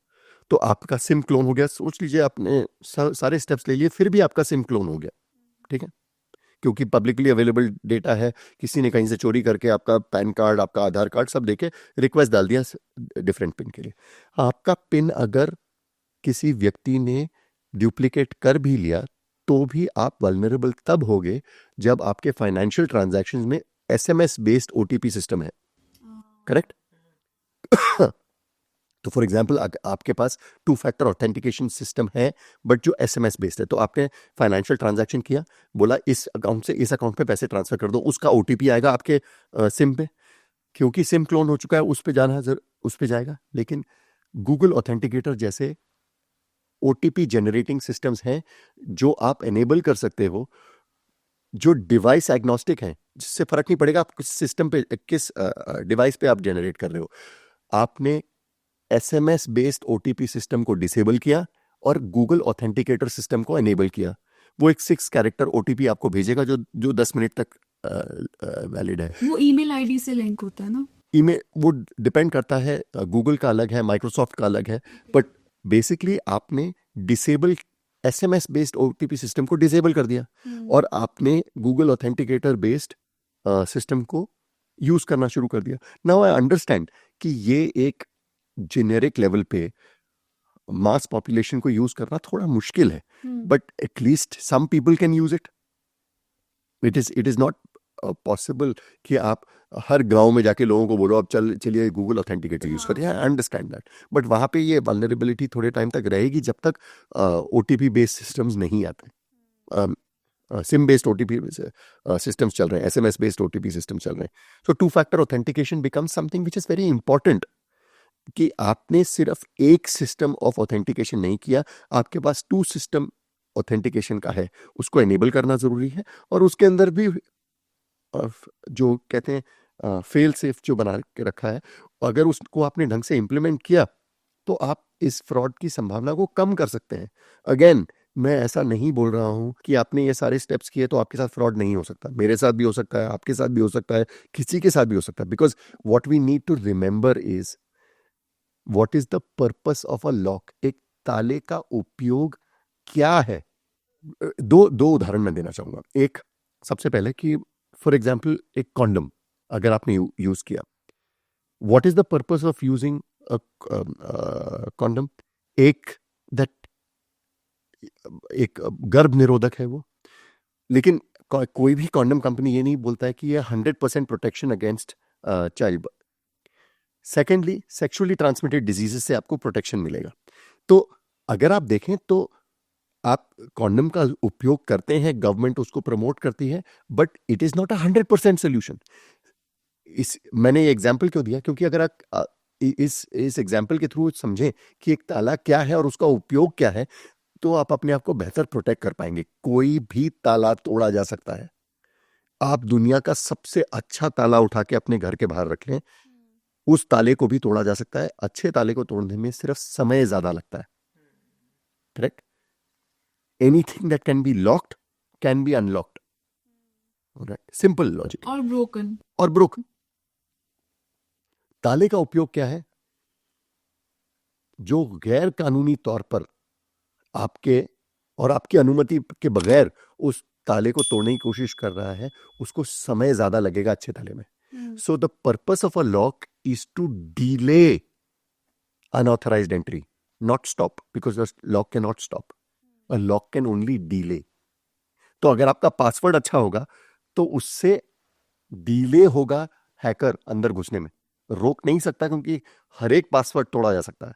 तो पर्पस ऑफ लॉक और पर्पस ऑफ चेंजिंग लॉक अगर आप समझ लें तो your data will remain secure, आपका इंफॉर्मेशन जो है वो सिक्योर रहेगा। एंड आई थिंक जो आपने मलेशियन गवर्नमेंट का बताया था जिसके लिए आप लोगों ने कैंपेनिंग किया था, अगर एक बार आप वो बता दें कि उसमें जो टैगलाइंस थी, because I found it very catchy कि यार ये जो टैगलाइंस है ये काफ़ी रिलेटेबल भी होंगी हमारी ऑडियंस के लिए। अब हमने एक अटेम्प्ट ट्राई किया था, काफ़ी साल पहले की बात है, जब हमने मलेशियन गवर्नमेंट के लिए कुछ ट्रेनिंग एक्सरसाइजेस किए थे उनकी पुलिस के लिए। तो जो इनिशियल हमारे पोस्टर्स कैंपेन किया था हमने, जो इनिशियल पोस्टर कैंपेन था वो ज़्यादा इफेक्टिव नहीं रहा, लेकिन उसके बाद हमने थोड़ी स्ट्रैटेजी बदली, ताकि हमने सोचा कि उनके साथ एक बेसिक लेवल पे कॉन्वर्जेशन किया जाए। जैसे हमने पासवर्ड्स के लिए बनाया था, passwords are like toothbrushes, don't share them. Okay. आप जैसे टूथब्रश अपना खुद का आप अपने भाई या बहन या वाइफ को नहीं देंगे, आप पासवर्ड शेयर ना करें किसी के साथ भी। देन क्योंकि लोगों को पासवर्ड एक बार बना के याद करके आजकल तो सिस्टम्स आ गए हैं जो सिस्टम खुद ब खुद आपको मजबूर करता है पासवर्ड बदलने के लिए। पहले ये सिस्टम हुआ नहीं करता था। तो हमने ये ताकि हाइजीन मेंटेन हो, फाइनेंशियल हाइजीन मेंटेन हो, हमने सोचा कि हम इसके बारे में कुछ अलग क्या कर सकते हैं। जैसे पर्सनल हाइजीन के लिए हम करते हैं, हम when we wear under clothes we change them often. तो हमने एक कैंपेन बनाया था, पोस्टर कैंपेन, जिसमें passwords are like underwear, change them often, ताकि काफी इंटरेस्टिंग। ताकि लोगों को ये समझ में आए कि पर्सनल हाइजीन के जैसे ही फाइनेंशियल हाइजीन भी है, जिसमें अगर आप कॉन्स्टेंटली अगर अपने फाइनेंशियल हाइजीन को मद्देनजर रखते हुए अगर आप चेंज करेंगे पासवर्ड, या तो कोई what is the motivation to change. अब मैंने पासवर्ड बना दिया, मेरे को याद है नहीं, मैं भूल जाऊंगा, इसलिए मैं चेंज नहीं करूंगा। अब तो सिस्टम्स आ गए हैं जहाँ पे सिस्टम खुद ब खुद आपको मजबूर करेगा पासवर्ड चेंज करने। महीने बाद 2 महीने आई थिंक HDFC बैंक ने शुरू किया था, जहाँ पे every quarter they force you to change your password. Yes. जरूरी है वो। PHB का भी वो रहता है एवरी क्वार्टर। कुछ मल्टीपल लेवल्स ऑफ ऑथेंटिकेशंस है, मल्टीपल की ट्रांजैक्शन पासवर्ड अलग है, पिन अलग है, पिन अलग है, एमपिन अलग है। तो ना वो मुझे एक्चुअली इरिटेट करता है, बट अभी जब मैं कॉन्वर्सेशन सुन रही हूँ तो लग रहा है कि शायद PNB का बेस्ट सिक्योरिटी सिस्टम है इन terms of.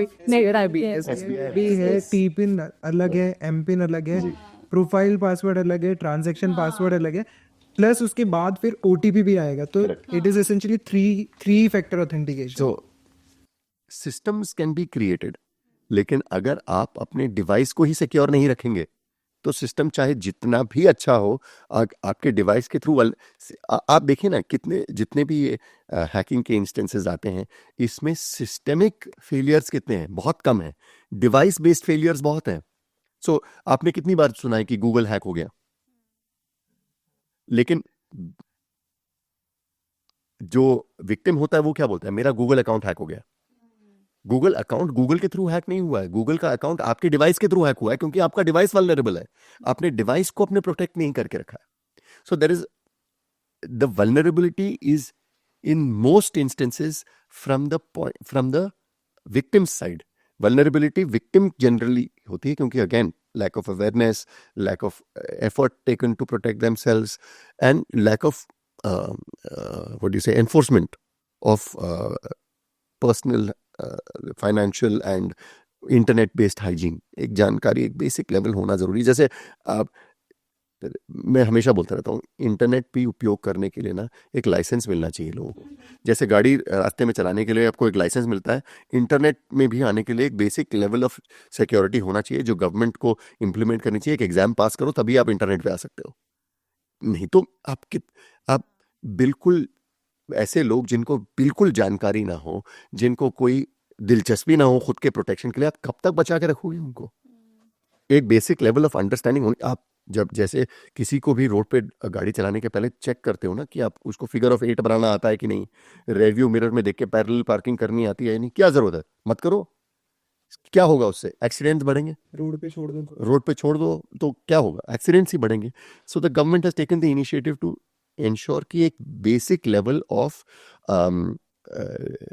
Driving sense is there in whoever is given a license। उसी तरीके से अगर हमने एक basic level of cyber awareness create करके अगर तब लोगों को इंटरनेट एक्सेस करने का मौका दिया, तो मेरे हिसाब से साइबर के फ्रॉड के इंस्टेंसेस भी कम हो जाएंगे। मुझे पता है कि एक it's not a reasonable request और a suggestion, but if it is implemented at a nation wide level, cyber crime के इंस्टेंसेस काफी कम हो जाएंगे। क्योंकि अब फिर आप बोलोगे कि आप ये UPI ट्रांजैक्शन नहीं कर सकते, आप NEFT ट्रांजैक्शन नहीं कर सकते, क्योंकि आपके पास वो बेसिक लेवल ऑफ अंडरस्टैंडिंग है ही नहीं। एग्जाम पास करो, पता चल जाएगा, उसके बाद आप UPI इस्तेमाल करना शुरू कर लो, आप NEFT करना शुरू कर दो, आप बैंक ट्रांजैक्शंस करना शुरू कर दो। अभी आप जैसे UPI की आपने बात करी, तो हम जब डिजिटलाइजेशन और बैंकिंग सिस्टम की बात कर ही रहे हैं, बेस्ट एग्जांपल उसका UPI ही है। एंड इंडिया के लिए वो एक बहुत ही सक्सेसफुल चीज़ है, बिकॉज और कहीं कंट्री, किसी भी कंट्री में ये सिस्टम बना ही नहीं है, बना भी नहीं पा रहे हैं। तो जो यूपीआई होता है, सपोज हम कहीं ट्रैवल कर रहे हैं कैब से या ऑटो से, एंड उन्होंने अपना यूपीआई स्कैन कोड आपको दे दिया पेमेंट करने के लिए, वहाँ पे भी तो फ्रॉड का लाइक बहुत बड़ा एक चांस है ना, कि उन्होंने अपना यूपीआई ना लगा के कोई और फ्रॉड यूपीआई लगा दिया, एंड हमें अंडरस्टैंडिंग नहीं है कि वो कैसे चेक करें कि वो लेजिट है या नहीं। वहाँ उन केसेस से कैसे? सो अगला हम बात कर लेते हैं यूपीआई फ्रॉड। जैसे कि आपने सवाल पूछा था यूपीआई फ्रॉड्स और क्यूआर बेस्ड स्कैन्स जो होते हैं उसके जो फ्रॉड्स। अब इसके फ्रॉड्स एक वेरी बेसिक लेवल फ्रॉड्स हैं जो एक lack of understanding of the process से आते हैं। यूपीआई बेसिकली एक ऑथेंटिकेशन सिस्टम है जहाँ पे एक मोबाइल नंबर का दूसरे मोबाइल नंबर के साथ एक संपर्क होता है जो यूपीआई सिस्टम इनेबल करता है। अब अगर आपने एक बेसिक अंडरस्टैंडिंग उस प्रोसेस की नहीं हुई तो इसके फ्रॉड्स बहुत आसानी से कमिट किए जा सकते हैं, लेकिन इसका जो प्रोटेक्शन मैकेनिज्म है वो भी बहुत आसान है। एक बेसिक अंडरस्टैंडिंग ये है कि पैसे भेजने के लिए ओटीपी की ज़रूरत है, पैसे रिसीव करने के लिए ज़रूरत नहीं है। एक बेसिक अंडरस्टैंडिंग है। अब अगर आपको कोई, जैसे रिसेंटली हमारे पास एक फ्रॉड आया था जहाँ पे ये OLX पे किसी ने अपलोड किया फर्नीचर बेचने के लिए। तो उन्होंने बोला कि ठीक है मैं ख़रीदना चाहता हूँ। तो फॉर एग्जांपल आपने OLX पे एक ऐड डाला अपना किंग साइज़ बेड बेचने के लिए, आपके पास इमीडिएटली फ़ोन आता है, बोलता है कि मैं ख़रीदना चाहता हूँ, लेकिन आप किसी और को मत बेचिएगा, मैं शाम को आके उठा के ले जाऊँगा। अपना ये प्रूव करने के लिए मैं आपको 5,000 रुपये अभी बेच के दे रहा हूँ। ठीक है, उन्होंने बोला 5,000 रुपये का ट्रांजैक्शन किया। बोला ठीक है, आपने बोला कि हम शाम को आके उठा के लेके जाएंगे। थोड़ी देर के बाद वापस फ़ोन आता है आपके पास, आपके अकाउंट में 5,000 रुपये आ गए हैं, आपको क्रेडिबिलिटी एस्टेब्लिश हो गई है उस व्यक्ति की। वो व्यक्ति वापस फ़ोन करके बोलता है कि मुझे बाकी ट्रांसफ़र मैं कर रहा हूँ, शाम को आके मैं उठा के ले जाऊँगा। उन्होंने बोला ठीक है, तो ये लीजिए मोबाइल, लेकिन ये ट्रांजैक्शन ज़्यादा वैल्यू का है तो इसके लिए OTP की ज़रूरत पड़ती है। तो मैं OTP मैं आपको या तो बोलता है OTP की ज़रूरत पड़ेगी या फिर मैं आपको एक QR भेज रहा हूँ, आप उसको स्कैन कर दीजिए, उससे पैसे आ जाएंगे आपके पास। ठीक है, तो सिस्टम नंबर 1 में उसने आपसे OTP मांगा, उसने बोला 50,000 ट्रांजैक्शन। आपने जो एरो दिखाता है, सो फॉर एग्जांपल आपके मोबाइल फ़ोन पे अगर एनेबल हो रहा है, आप फ़ोन पे यूज़ कर रहे हैं, तो वो एरो दिखाई देगा फ्रॉम यू टू मी। लेकिन अगर आपने उसके ऊपर गौर नहीं किया तो आप उसको ट्रांजैक्शन को एनेबल कर देंगे, आप उसमें OTP डाल देंगे और आपके अकाउंट से वो पैसे डिडक्ट होकर मेरे अकाउंट के अंदर आ जाएंगे। और दूसरा तरीका, अगर मैंने आपको UPI एक QR कोड भेजा, उस QR कोड के अंदर तो मैं किसी का भी नंबर कुछ भी डाल के आपको भेज सकता हूँ। आपने उसको स्कैन किया, अगेन उसके अंदर भी मैं मैनिपुलेट करके डाल सकता हूँ receive X amount of money, you are about to receive X amount of money. Receive X amount of money, वो बोलेगा हाँ ठीक है। आपने उसको स्कैन किया, वो सिर्फ, लेकिन फिर भी आपसे OTP मांगना जरूरी है क्योंकि वो बैंक अकाउंट से लिंक्ड है। बिना बैंक अकाउंट में OTP के वो ट्रांजैक्शन जाएगा ही नहीं। लेकिन क्योंकि आपने वहां पे पढ़ के देखा रिसीव ₹30,000, आपने बोल दिया ओके, OTP डाल दिया, आपके अकाउंट से डिडक्ट हो गए पैसे। तो ये सारे के सारे फ्रॉड जो हैं एक बेसिक लैक ऑफ अंडरस्टैंडिंग की वजह से है। अब ऐसे भी फ्रॉड्स होते हैं जहां पे आपके पास फ्रॉड एप्स है जहां पे आप दिखा सकते हो कि पैसे ट्रांसफर हो गए। ओके, ठीक है, सॉरी, तो वो कैसे काम? फॉर एग्जांपल मेरे पास ऐसे काफी सारे एप्स अवेलेबल हैं। थिंक ये पहले भी आया था कि पेटीएम का जो स्क्रीनशॉट है उसको एडिट कर दिया, शॉप पे गए आप, आपने दिखाया कि मैंने पैसा ट्रांसफर कर दिया, सिर्फ शॉप का नेम चेंज करना है या फिर जो ओनर है उसका नेम चेंज करना है और वो स्क्रीनशॉट बाय डिफॉल्ट बने हुए होते हैं। वो पहले करते थे, अब एप्स आते हैं इसके लिए। we will not discuss the name of the apps and all that क्योंकि फिर वो we do not want to teach people how to do cyber crime। तो एप्स आते हैं जिसमें आपको एग्जैक्टली पेटीएम फोन पे जैसा इंटरफेस दिखाई देगा, आवाज़ भी वही आएगी, जो ट्रांजैक्शन होने पे वो जो आवाज़ आती है वो भी सिमिलर आएगी। वो यहाँ पे दिखाई देगा कि ट्रांजैक्शन आपके मोबाइल फ़ोन नंबर पे हो चुका है। जो भी आप मोबाइल फ़ोन नंबर फीड करोगे वो मोबाइल फ़ोन नंबर पे ट्रांजैक्शन हो चुका है। आप बोलोगे देखिए मेरी तरफ से तो हो चुका है, मैं आपको स्क्रीनशॉट लेके भेज भी देता हूँ, आप मुझे प्रोडक्ट दे दीजिए, आपके अकाउंट में थोड़ी देर में रिफ्लेक्ट हो जाएगा। अभी तक नहीं हुआ तो थोड़े समय के बाद हो ही जाएगा। हो सकता है नेटवर्क में आपके कोई प्रॉब्लम हो, आप इस आश्वासन के अंदर कि मुझे तो दिख गया है, उन्होंने स्क्रीनशॉट भी भेज दिया, मुझे प्रोडक्ट दे दिया मेरे को। सो ऑल ऑफ दीज, ये जो जितने भी सिस्टम्स हैं, ये एक एक्सप्लॉइटेशन ऑफ ट्रस्ट, जो भरोसा है उसका नाजायज फायदा उठाते हुए, और एक lack of understanding of system OTP सिर्फ पैसे भेजने के लिए, ताकि जब आपके अकाउंट से पैसे डिडक्ट हो रहे हो, निकल रहे हो, तो आपकी अनुमति के बगैर ना हो, उसके लिए OTP यूज होता है। पैसे लोगों से मिलने के लिए आपको OTP की जरूरत नहीं है। ये अगर समझ में आ जाए, आधे से ज्यादा फ्रॉड तो वैसे ही रुक जाएंगे, UPI और QR code scams. But UPI में आजकल एक नया और तरीका है कि अगर मैंने किसी का क्यूआर कोड स्कैन किया, मुझे कुछ भी ओटीपी या कुछ भी इंसर्ट करने की ज़रूरत ही नहीं है, वो सीधा मेरे मोबाइल को हैक करके वहाँ से पैसे वैसे निकल जाते वो सिस्टम तभी हो सकता है जब वो आपके मोबाइल फोन में आपके सिक्योरिटी सिस्टम्स को ओवरराइड कर ले। यहाँ पे आप जब स्कैन कर रहे हो, सिर्फ स्कैनिंग के थ्रू नहीं होगा, आप समझने की कोशिश करिए, क्योंकि कोई भी ऑथेंटिकेशन सिस्टम जो है वो एक ऐप को बैंक अकाउंट के साथ ट्रांजैक्ट करने पे मजबूर करता है। चाहे वो फोन पे हो, पेटीएम हो, भारत पे हो, भीम हो, एक ऐप है जो आपके बैंक अकाउंट के साथ ट्रांजैक्ट कर रहा है। आरबीआई के रेगुलेशंस के हिसाब से एक तरीका है उनके इंटरैक्ट करने का, और उसके आधार पर ही हो सकता है। अगर आपके सिस्टम को ओवरराइड कर दिया है कि OTP की जरूरत नहीं पड़ रही है, ताकि इसका मतलब यह है कि आपका डिवाइस कॉम्प्रोमाइज हो चुका है ऑलरेडी। करेक्ट। या तो उसके बिना वो सिस्टम चलेगा ही नहीं, बिकॉज एक जो एस्टैब्लिश्ड बैंकिंग मेथडोलॉजी है उसको आप ओवरराइड नहीं कर सकते। उसको तो जरूरत पड़ेगी, उसको तभी ओवरराइड किया जा सकता है जब आपका डिवाइस ही कॉम्प्रोमाइज हो चुका। Compromise हो गया है। सो गोकुल, हमने ये चीज़ें डिस्कस की कि आप डिजिटल अरेस्ट मोबाइल के थ्रू हो सकते हैं। Email fishing is very common कि आपके पास ईमेल पे कोई डिफ़ॉल्ट लिंक गया, उस पर आपने क्लिक कर दिया, या फिर व्हाट्सएप पे भी आई हर्ड मैनी केसेस की आपको वेडिंग इनविटेशन, कुआ पूजन इनविटेशन, इस टाइप के फाइल्स आएंगे किसी अननोन नंबर से। आप उस पर ये सोचेंगे यार मुझे किसने इनवाइट किया, तो क्लिक कर देंगे। इस टाइप के केसेस होते हैं। फिर एक दूसरा काफ़ी कॉमन केस ये होता है कि जब आप पॉर्न देख रहे होते हो या फिर कोई शॉपिंग वेबसाइट पे होते हो, तो उस टाइम पे आपका माइंड एक डिफरेंट जोन में होता है, आप कुछ और ही सोच रहे होते हो, specially when you are watching a porn, ठीक है। तो उन वेबसाइट्स पे काफ़ी लिंक्स आ जाते हैं, काफ़ी पॉपअप आ जाते हैं, और एक्साइटमेंट में या फिर to see something very lucrative कि हाँ यार ये कुछ अच्छा लिंक है तो मैं ये यहाँ पे जाके देखता हूँ। तो ऐसे केसेस से कैसे बचा जा सकता है? देखिए, ये आपका सवाल काफी बड़ा है, तो मेरे को पार्ट बाय पार्ट लेना पड़ेगा। सबसे पहली बात, लिंक्स पे क्लिक ना करें। ये एक fundamental rule of internet hygiene बना ले। Do not click on links. Links पे क्लिक करना ही नहीं है। अब चाहे वो जहां तक हो सके किसी जानकार व्यक्ति के भी लिंक पे ना क्लिक करें तो बेहतर है। किसी विवशतापूर्ण क्लिक करना पड़े तो फिर भी ठीक है, लेकिन जहां तक हो सके किसी जानकार ने भी भेजा हो तो भी ना क्लिक करें। मैं समझाने की कोशिश करता हूं क्यों। अगर आपको एक पोस्ट कार्ड किसी दूसरे व्यक्ति को भेजना पड़े, तो पोस्ट कार्ड को डिलीवर करने के लिए, अगर आपने सोच लीजिए मेल बॉक्स के थ्रू भेजा, पोस्ट कार्ड को डिलीवर करने के लिए मुझे सिर्फ डिलीवरी एड्रेस और उस व्यक्ति के इंफॉर्मेशन की जानकारी की जरूरत है। भेजने वाले कोई भी ना अपना नाम डाल के भेजा। मैं डोनाल्ड ट्रंप के नाम से आपको अगर एक पोस्ट कार्ड भेज दूं और आपका एड्रेस सही है और आपका नाम सही है तो आपको डिलीवर हो जाएगा।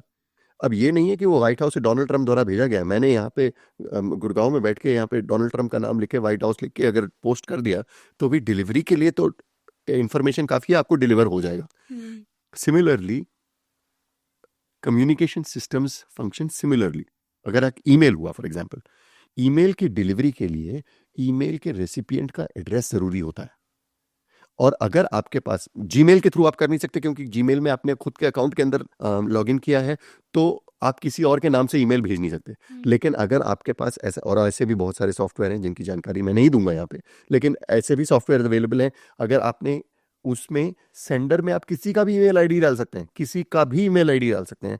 उधर दिखाई देगा कि आपने ICICI बैंक का ईमेल आईडी डाल दिया।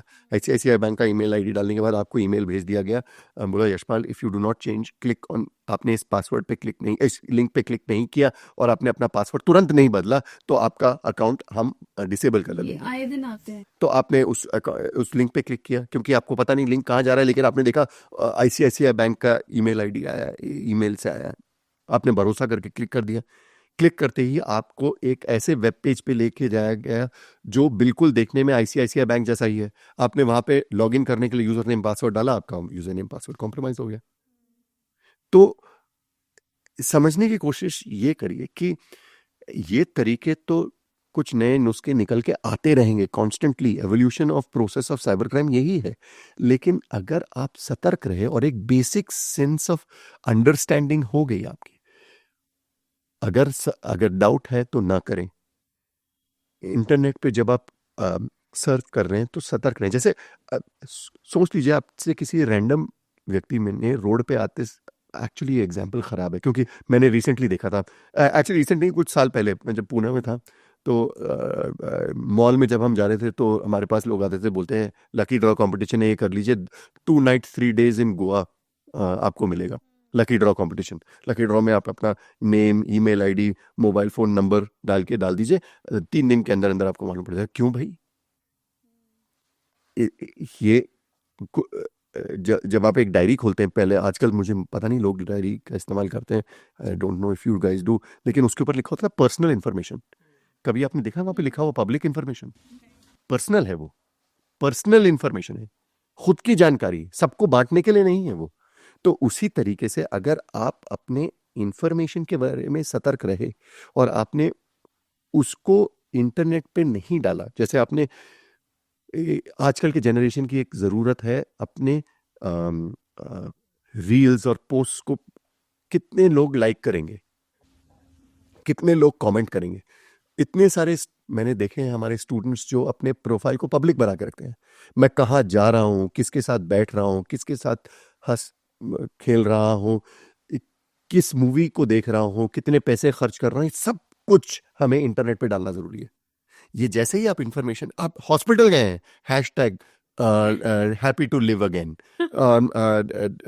मोटरसाइकिल पे जा रहा हूँ, हैशटैग लिविंग फ्रीली। तो मैं कौन सा मोटर बाइक चलाता हूँ, कौन सी गाड़ी में है, गाड़ी के नंबर प्लेट, घर पे कौन कौन रहता है, घर पे मम्मी ने मुझे बर्थडे पे गिफ्ट क्या दिया, सब कुछ इंटरनेट पे डाल दो। तो अब तो व्लॉगिंग चल रही है, उसमें तो सारी पर्सनल इन्फॉर्मेशन है, घर में कौन कौन है, किसका नाम क्या है, इन पे खाती बच्चे कौन से स्कूल में जा रहे हैं, ये कुछ एवरीथिंग इज देयर। और फिर हम सोचते हैं कि साइबर फ्रॉड हुआ क्यों हमारे साथ? क्योंकि हमने अपने पर्सनल इंफॉर्मेशन को उठा के पब्लिक इंफॉर्मेशन बना दिया। पब्लिक इंफॉर्मेशन बनाते ही उसका दुरुपयोग तो लोग करेंगे। सो प्रोसेसेस तो बदलते रहेंगे। एक basic sense of internet hygiene और सेफ्टी अगर हमने मेंटेन करके रखी तो संभावना कम है हमारे साथ साइबर फ्रॉड होने की।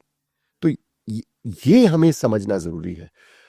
आपने फिर इसके बाद आपने मेरे ख्याल से जो एग्जाम्पल दिया था वो पोर्नोग्राफी वेबसाइट्स का था।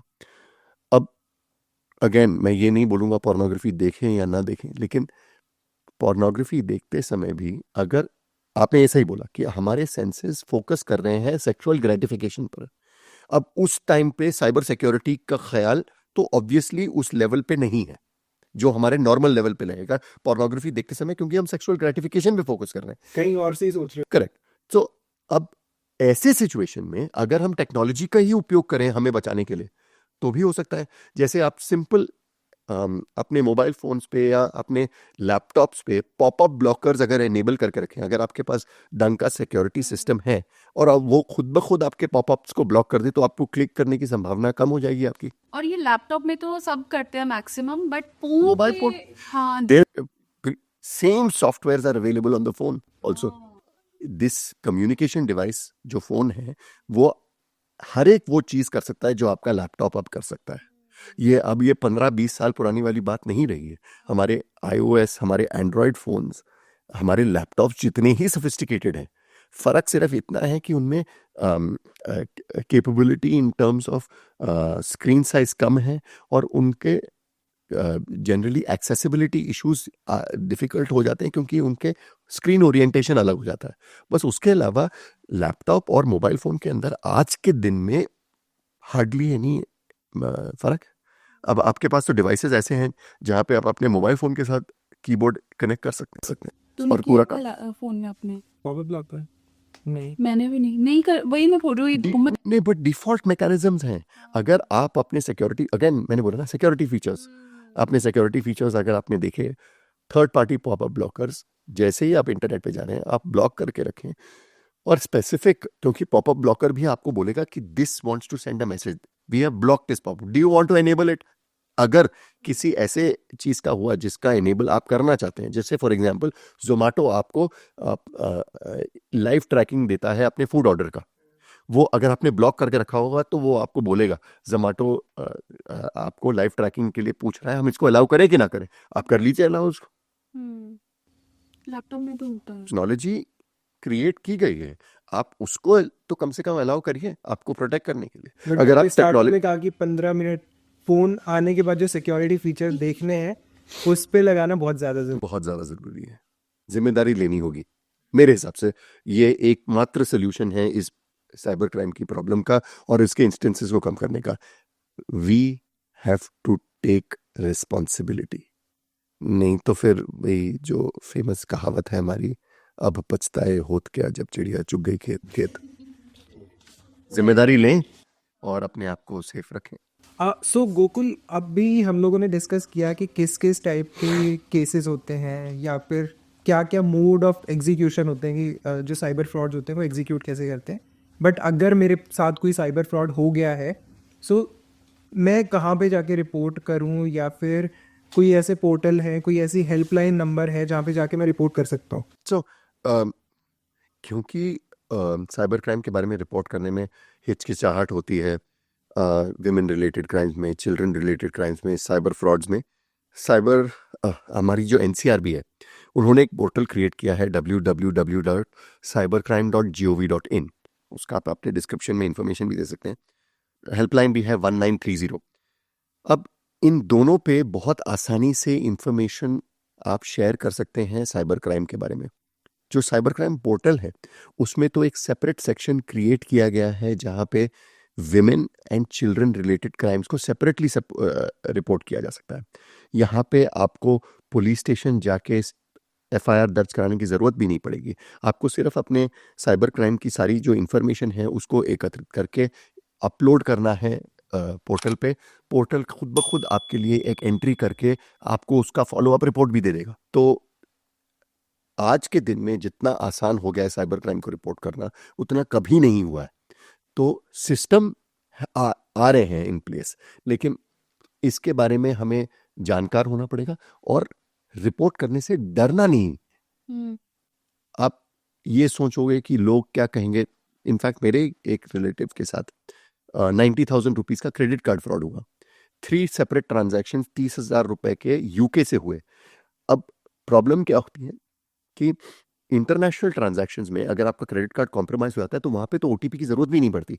इंडिया में ये सब सिस्टम्स हैं जहाँ पे आपको 2 फैक्टर ऑथेंटिकेशन ओटीपी की ज़रूरत पड़ेगी ट्रांजैक्शंस करने के लिए। अगर आप इंटरनेशनली कभी भी जाके अपने क्रेडिट कार्ड को यूज़ करेंगे तो वहाँ पे ओटीपी की ज़रूरत ही नहीं है ट्रांजैक्शन को पूरा करने के लिए।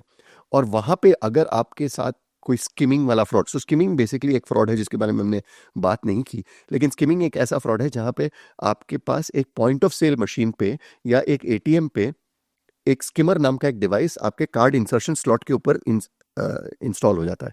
तो जब आपका मैग्नेटिक स्ट्रिप, जो कार्ड का मैग्नेटिक स्ट्रिप है, वो स्किमर के थ्रू जाता है तो वो आपके मैग्नेटिक स्ट्रिप का एक डुप्लीकेट बना लेते हैं, और जब आप पिन एंटर करते हैं तो आपका ओटीपी भी कॉपी हो जाता है। ये एटीएम में भी आजकल यूज हो रहा है। कल नहीं, बहुत टाइम से यूज हो रहा है। अगेन इस वाले फ्रॉड को कम से कम 15 साल हो चुके हैं। आपको 2007-8 में दिख जाएंगे ये सारे इंस्टेंसेस एटीएम फ्रॉड्स के, स्कीमिंग वाले फ्रॉड्स के।